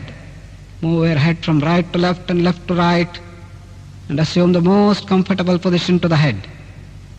All the neck muscles beautifully relaxed. Look at your face. Without our knowledge, we pack up tensions in different parts of the face. Chin muscles, tight and stiff. Relax them nicely. Surface awareness. Lower and upper jaws, let them loose. Look at the root of the teeth. Subtle tensions packed up there. Release them nicely. Cheek muscles, relax them with a beautiful smile. Feel the cool air entering through the nostrils, down to the lungs. the warm air coming out. Eyes, collapse them. Collapse the eyeballs, eyelids, eyebrows. Relax all the muscles of the eyes. Forehead muscles, relax them nicely. Temple muscles, completely relax. Have a glance of the whole head region, the front, the back, the top, the sides, the entire head, nicely relaxed, beautifully sensitized. We'll repeat Brahmari for 3D awareness.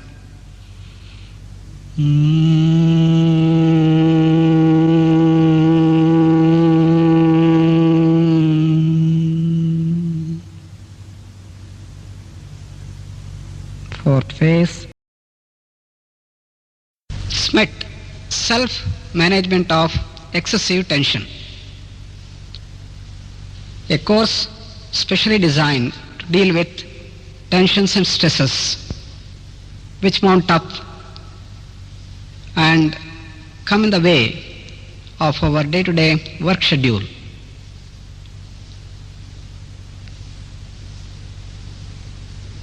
The SMET is based on the Upanishadic principles of stimulation and relaxation. In the Mandoki Karika we get a beautiful shloka, Laye Sambodhaye Chittam. When the mind goes into a state of stagnation, stupor, then address it, stimulate it, and bring it to activity. Stimulate a sleeping mind. Vikshiptam shamayet punaha, it is said. When we bring the mind to activity, it may turn into overactivity or hyperactivity.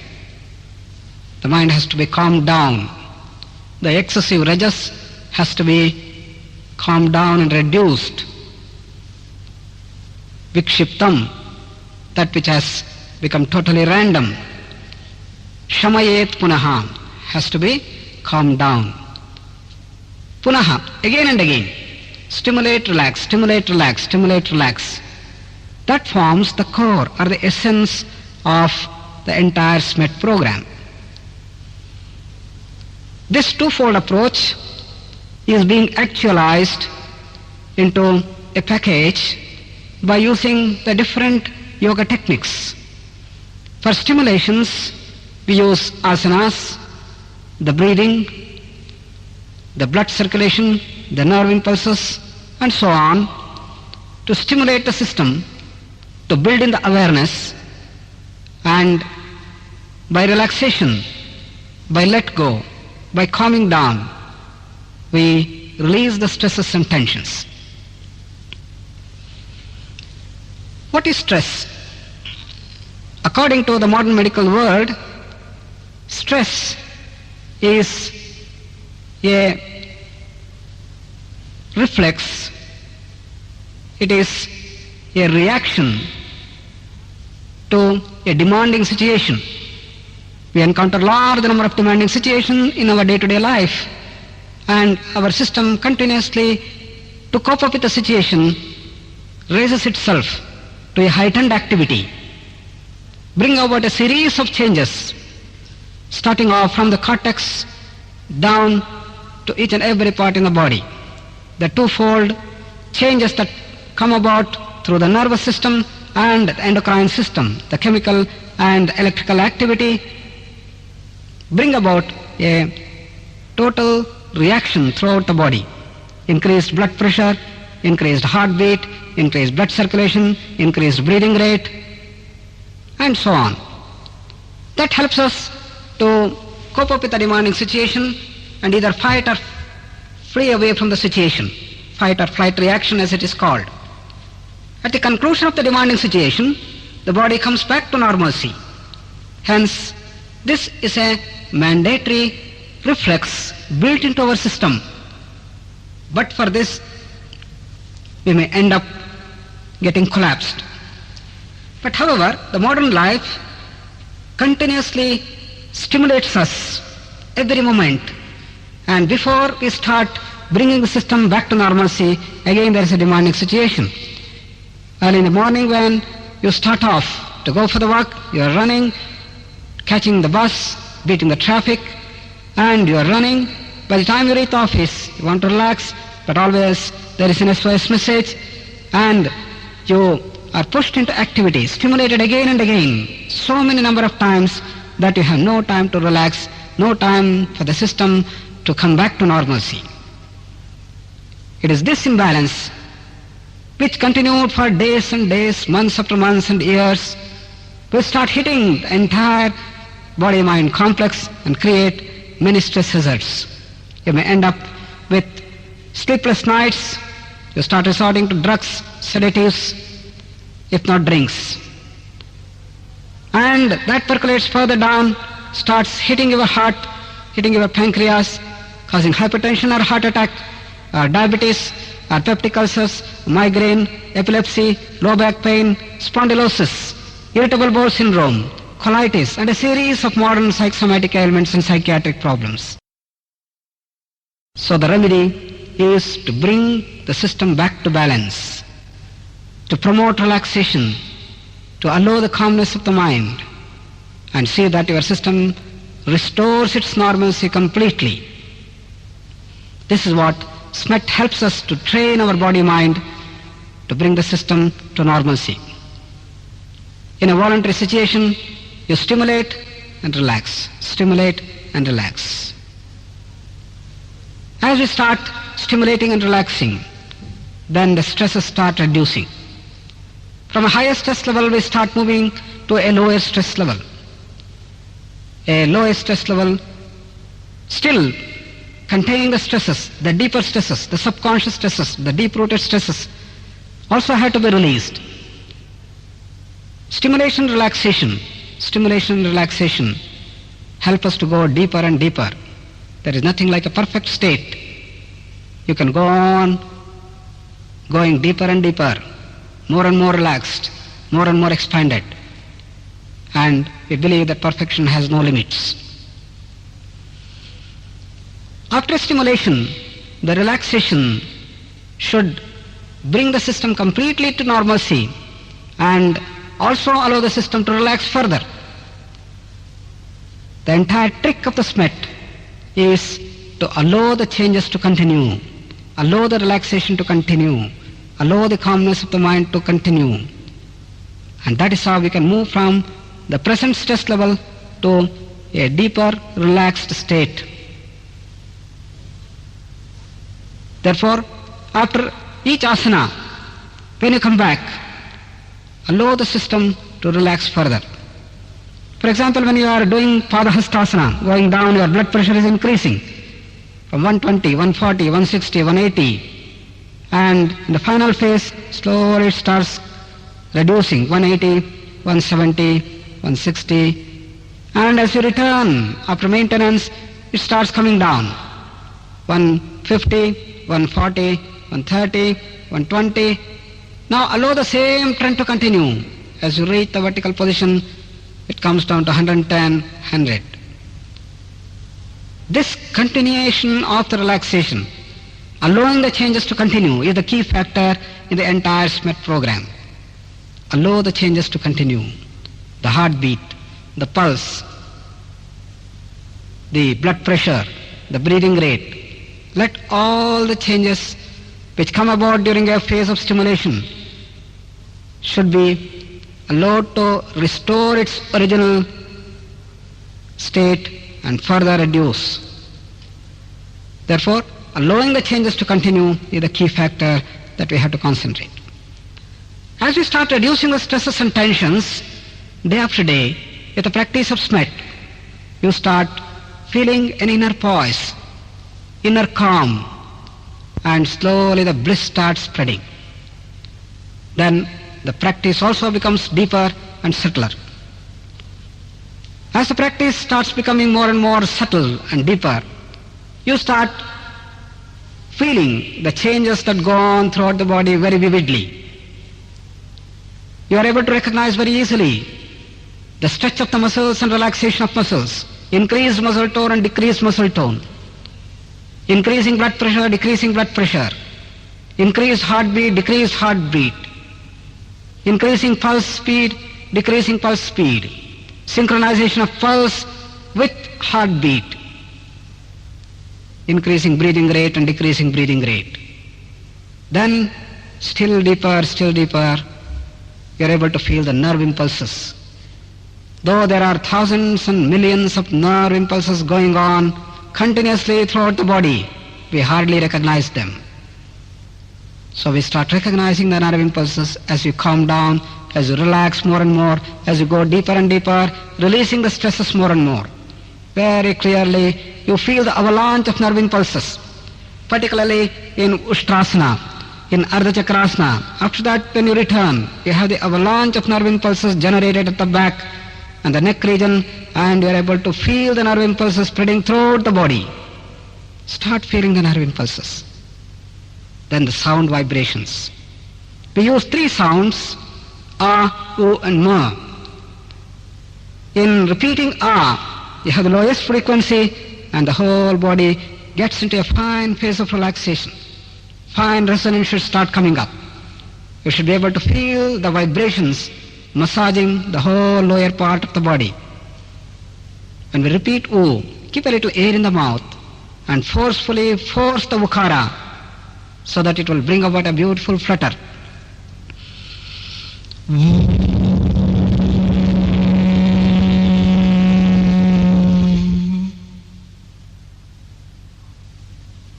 And Makara or Brahmari, the humming sound of a bee.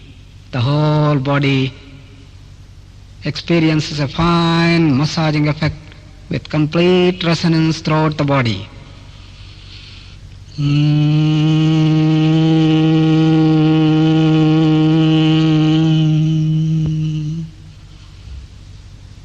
A sound which is full. Feel the sound vibrations. Rather than just elongating the sound, allow the sound to spread throughout the body. This is how you start going deeper and deeper, start feeling things which are deeper and deeper, subtler and subtler, starting from mere grossest of the muscular stretches to respiratory changes, the heartbeat, the blood pressure, the pulse, the synchronization, then the nerve impulses, then the sound vibrations. You are going deeper and deeper. Your whole system is getting more and more sensitivity. And this sensitivity, this increased sensitivity will start helping you to increase your depth of perception. But along with this increased sensitivity, there should be the increasing relaxation. Expansion of awareness should start coming out. Often in our day-to-day activities, we increase our sensitivity by attention, by concentration, by focusing. As we start focusing, as we start putting our attention into a particular topic, then we start perceiving it. For example, even the normal heartbeat, if you put your attention deep on your heart, if you place your palm on the heart, you'll be able to feel the heartbeat very clearly. But however, when you calm down, when you relax, when you expand your awareness, you'll be able to feel clearly. The difference is, in one there is focusing, there is attention, there is strain, there is effort. This is the modern life. Large number of people throughout the world today, millions of executives have been able to develop tremendous amount of sensitivity, sharpness of mind, increased intelligence and increased creativity. But the very same people who have this high sensitivity are getting stuck with the very same sensitivity. They lose sleep, they are stuck with stresses and tensions, and they are unable to come out of the loop of sensitivity. Greater the sensitivity a person has, greater the possibility of he getting stuck with the worrying loop and the sensitive group. They are unable to come out of those thinking loop. Therefore, it is very mandatory to see that you learn the art of coming out of this thinking loop, worrying loop, and the slavery of the high sensitivity. That's why, in fact, yoga is set to bring this mastery, not only to increase the sensitivity, but also to come out of that sensitive chakravyuha. Manah prashamanopayaha yoga ityabhidhiyate, said Vasishta in his accomplished text on Yoga Vasishta. So it is coming down of the mind, silencing of the mind, coming out of that worrying loop, coming out of that chakravyuha. That is the crux of SMET. Therefore the second dimension of this coming down, expansion of awareness, is but mandatory for all those who are in the executive world, who are in various phases where they develop excessive tensions and stresses. Therefore the second dimension that we have to add on as we go subtler and deeper is the aspect of expansion. Expansion of awareness. What is awareness? Awareness starts off as attention. To be attentive. The monkey mind, the mind jumping out, the random mind, the haphazard mind, going out hither and thither. We bring the mind to a focus. We develop concentration. Our entire education system is to develop this power of concentration. Faster thinker, quicker thinking, fine analysis, sharper intelligence. This goes on. But however, focusing, attention, deep concentration are all strenuous. They bring fatigue, they bring stress. Therefore from this we start expanding further. Attention is called pointed awareness. From pointed awareness we start moving to linear awareness. Stretching that point along a line and allowing the awareness to continue. For example, when you are doing initially Ardhakati Chakrasana, you feel a pointed awareness maybe at the waist where there's maximum stretch of the muscles. But gradually, as your sensitivity increases, you will start feeling the stretch of the muscle all the way from the tip of your toes up all along the feet and to the tip of the finger of the palms. The entire body, the muscles stretch, you are able to feel. That becomes a linear awareness. We are bending forward in Shashankasana. You feel the pointed awareness at the back, at the coccyx region. As you start moving down, you start feeling a stretch of the muscles along a line, along the spine maybe. That is linear awareness. From linear awareness, surface awareness. Abdominal muscles pressing the thigh muscles. You feel the surface, the entire surface you become aware of. That's called surface awareness. When you are lying flat on the back in your Shavasana, in IRT, QRT, RDRT, you feel the entire back muscles collapsed on the ground. That is surface awareness. When you do the Namaskara Mudra, the salutation, you feel the palms, the surface of the palms. When you are standing in Tadasana, your entire soul on the ground, the surface awareness. So move from pointed awareness to linear, linear to surface. From no dimension to single dimension to two dimensions. From 2 dimension to 3 dimension is the next progress. In 3 dimension, you feel the vibrations throughout the body. The length, the breadth, and the depth. All 3 things included in 3-dimensional awareness. So when we start practicing the SMET, you start developing this complete 3-dimensional awareness, complete body awareness.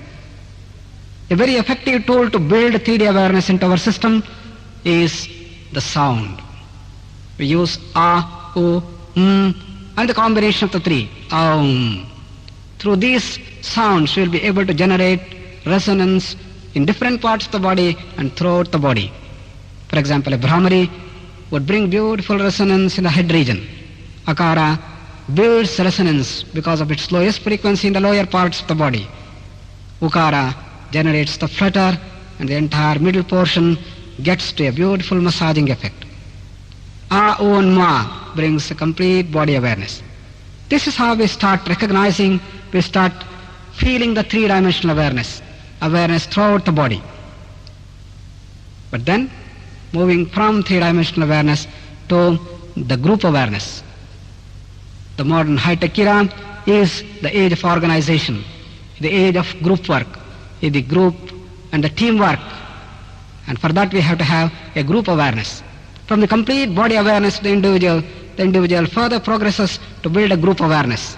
When all the people lying down, when we chant Avuma, those vibrations will spread throughout the hall and a fine group awareness starts coming up. You become aware of the group. In group work or teamwork, we follow certain norms, which sometimes may be a little contrary to even the individual fancies or likes or dislikes. For example, we have to match our frequencies when all the sounds should synchronize themselves. So matching the frequencies is the first step in group work, in teamwork. We have an objective, every one of us should tune to that objective of the corporation, of the business house, or the family, or the country. And that attunement, the tuning up ourselves, that synchronization is the first step for group work.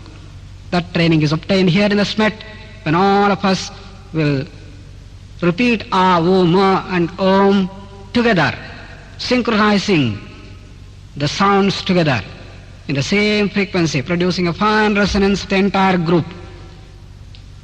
Similarly, when we are practicing Ardhakati Chakrasana, or Padahastasana, or Ardha Chakrasana, Tadasana, Shavasana, Shashankasana, Bushtrasana, whatever asana we are doing, we do it together. Every movement is synchronized, matching with the instructions of the leader. We see that all movements go together in a very synchronized way. This is how we start building the group awareness. The last is the all-pervasive awareness. Coming out of the body, spreading ourselves and tuning into that infinite blue sky. Either a blue sky or a fine, infinite expanse of the ocean. Whatever is easier, one could choose and tune the mind to that infinite expanse. And this is how we move from pointed awareness, linear, surface, three-dimension, the group awareness and the all-pervasive awareness. As our sensitivity starts increasing, we start also complementing it with expansion of awareness. Increased sensitivity and expansion of awareness are the two main facets of executive growth. As an executive starts growing, starts becoming more and more mature, you'll find that there is a very deep insight, very high sensitivity. You develop an eye for your profession. You develop a ear for your work. You develop feeling for your co-mates. And that depth of perception is complemented and supported with a broader vision. You are not self-centered, only for yourself, only for yourself. Is shattered. You always think of the organization, you think of the business house, you think of the corporation for which you are working, and tune yourself to the total objective. Expand your awareness to that. And the good of the country, as the top executives, the top line executives of the company or the corporation should tune themselves to the overall good of the country, and this is how expansion takes place. And the overall good of the entire humanity and the entire universe is the one that we have to work on. SMET tries to reduce the stress, expand our awareness, increase the sensitivity, and bring down the stresses more and more and more and more as we start growing. To summarize, the first step in SMET is stimulation and relaxation, the core of the SMET. Stimulations provided through asanas, breathing, heartbeat, blood pressure, and so on. Let go is the trick to relax. Let go is to calm down the mind, slow down the breath. The three cardinal principles of yoga. As we start progressing, as we start recognizing the regions of stress, regions of relaxation, we allow the regions of stress to relax more and more. Release the stresses from different parts of the body. Decrease the muscular tone. Decrease the breathing rate. Decrease the heartbeat. You start relaxing more and more. The BMR goes on reducing as we progress. You move from high stress level to low stress level using the stimulation relaxation ladder. But the entire trick of the stimulation relaxation ladder is to see that relaxation is more than the stimulation. At the end of a stimulation, you relax and allow the relaxation to continue, to move to the next level of stress, reduced stress level. With the release of stresses, there is increased equipoise. A feeling of bliss starts emerging. A feeling of fulfillment comes up. And you are at ease with yourself. Then you start perceiving things which are deeper, subtler. More sensitivity starts developing. Increased sensitivity. sensitivity to muscular stretches, the respiratory changes, the blood pressure, the heartbeat, the pulse, synchronization of heartbeat with the pulse, the nerve impulse. Instant relaxation technique. Lie relaxed on the ground, legs apart, arms apart, palms facing the sky. Allow the whole body to collapse. We will now start the instant relaxation technique. Tighten the toes, ankle joints, calf muscles, pull the kneecaps, tighten the thigh muscles, compress the buttock muscles, squeeze them in. Exhale and suck the stomach inside now. Form the fist and tighten the arms. Inhale and expand the thorax. Now tighten the face, compress the face, tighten the whole body, tighten, tighten, relax. Let the whole body relax. Legs go apart, arms go apart, whole body sinks into the ground. Feel the relaxation.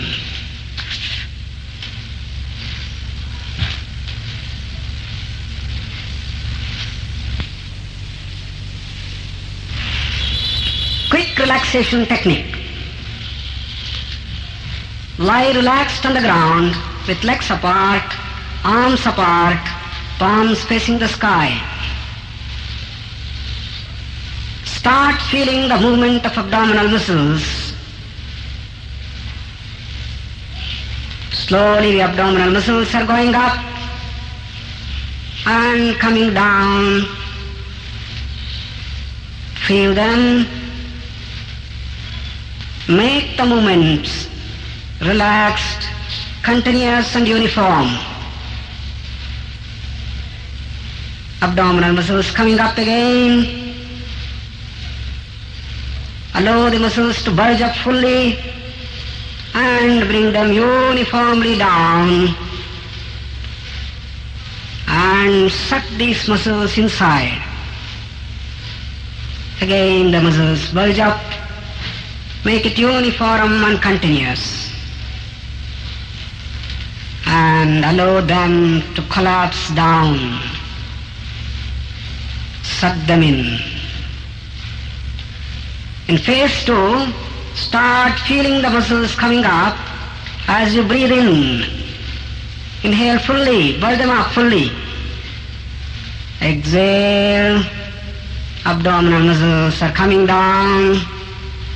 Let them relax, collapse them in. Inhale, abdominal muscles coming up, bulge them in fully, full breathing. Exhale, allow the abdominal muscles to come down and completely exhale. Inhale, allow the abdominal muscles to again bulge up beautifully. And as you exhale, the abdominal muscles are coming down uniformly, continuously. Let it come down, collapse. Now we will add feeling into breathing and bulging of abdominal muscles. Phase 3. Inhale, allow the abdominal muscles to come up. Feel the whole body light and energized. Now as you exhale, whole body is coming down, sinking into the ground. Collapse the body and relax deeply. Inhale, abdominal muscles coming up, whole body becoming light and energized. Allow the abdominal muscles to come down now. While you exhale, feel the whole body relaxing and collapsing, sinking into the ground.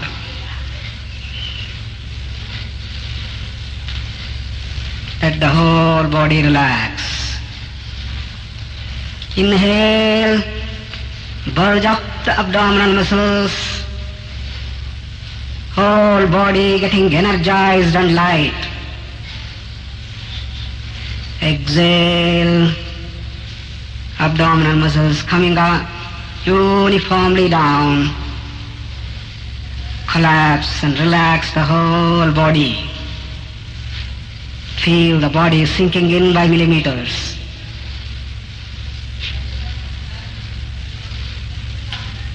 That completes one cycle of quick relaxation technique.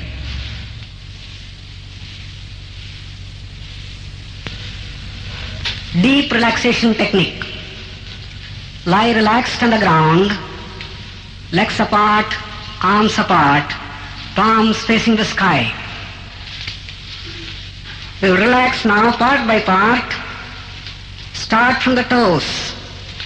Relax the toes. Ankle joints, loosen them. Pointed awareness. Relax the calf muscles. Pull the kneecaps and release. Surface awareness. Relax the thigh muscles. Surface awareness. Collapse the buttock muscles. Feel the body sinking into the ground by millimeters. Surface awareness. Loosen the waist joint.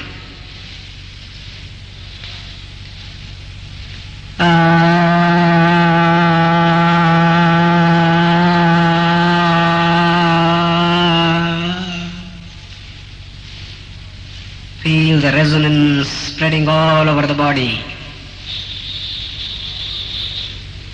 Feel the movement of abdominal muscles coming up as you inhale. Whole body getting energized and light. Feel the abdominal muscles sinking down. Whole body getting relaxed and collapsed.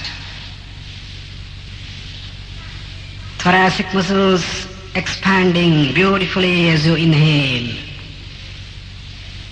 And as you exhale, whole body sinks in. The back muscles collapse down. Feel the entire surface of the back. Now we will direct our attention to the spine. The lowermost part of the spine. The coccyx region. The sacral vertebrae. Loosen them. Feel the nerve impulses coming out from the joints. As you move along the spine upwards, we reach the lumbar region. Relax all the muscles. Beautiful linear awareness. From the lumbar region, we start moving along the dorsal vertebrae. Loosen them. Feel the nerve impulses. Relax all the surrounding muscles which are holding the vertebral joints together. Now collapse the shoulder blades. Surface awareness. Collapse the shoulder joints. Pointed awareness. Now we will relax both the arms, biceps and the triceps, elbow joints, forearm muscles, wrist joints, palms and fingers of the hand. Relax them fully. Now relax the neck muscles. Move the head from left to right and right to left. And assume the most comfortable position to the head. We will now repeat Ukara to generate vibrations below the head.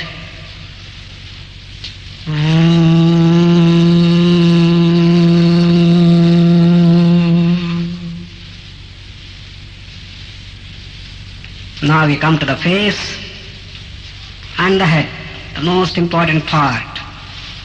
Look at your chin muscles. We have packed our stresses and tensions in the form of stiffness. Release the stiffness in the chin muscles. Lower jaws and upper jaws. Release the tensions there. Look at the root of the teeth. Subtle tensions are packed up there. Release them nicely. Now the cheek muscles, relax them beautifully with a beautiful smile. Cool air entering through the nostrils. Trace the cool air down to the lungs. Fine linear awareness. Warm air coming up and coming out through the nostrils. Collapse the eyeballs, pointed awareness. Relax the eyelids, surface awareness. Relax the eye muscles and eyebrows. Forehead muscles, relax them nicely. And the temple muscles.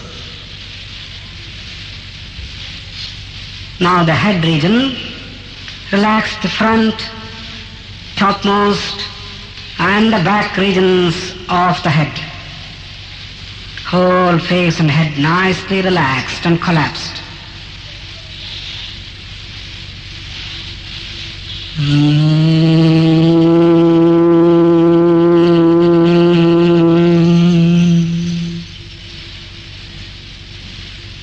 Whole body from toes to head nicely relaxed and collapsed on the ground.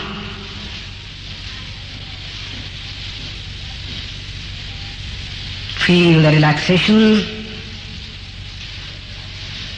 Relax, totally relax. Collapse, let the whole body collapse. You'll now combine Ah, Oo and Ma in a single breath and generate resonance from toes to head.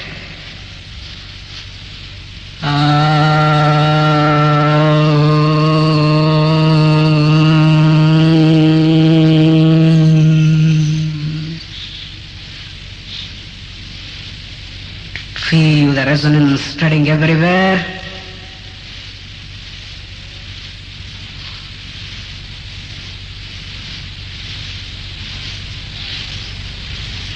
Now come out of the body and look at the body collapsed on the ground.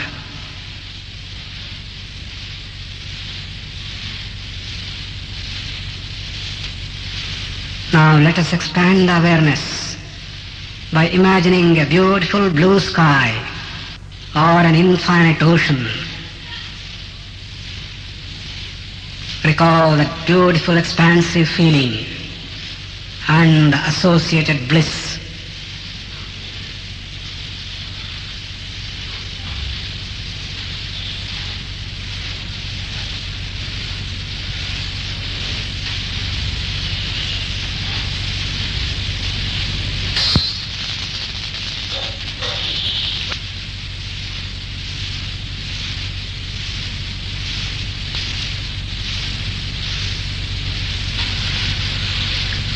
Slowly come up straight and sit in any comfortable position you like. Feel the changes. Retain that all-pervasive awareness. Enjoy the blissful silence within. We will repeat Brahmari to generate resonance and develop three-dimensional awareness throughout the body. Deep inhalation, Puraka.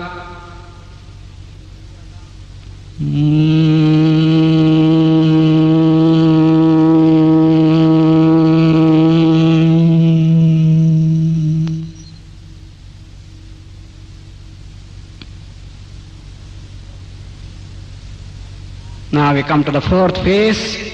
Have a glance at the whole body from toes to head. Each and every part of the body beautifully relaxed. Recognize the regions of stress. Release the stresses and tensions. in those regions.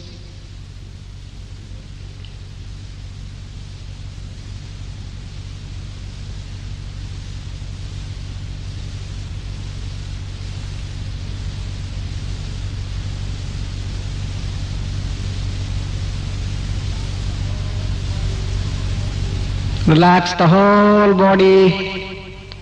Relax, totally relax. Collapse, let the whole body collapse down.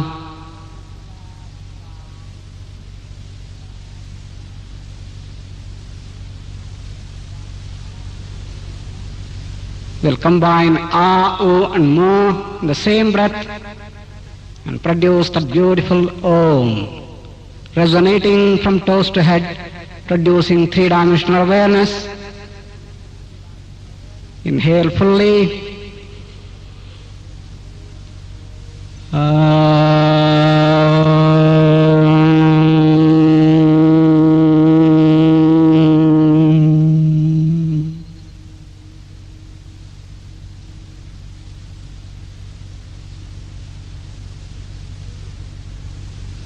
Now we come to the fifth phase of DRT.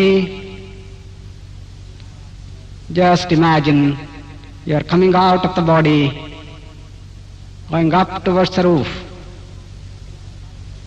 and looking at your own body, lying relaxed beautifully on the ground.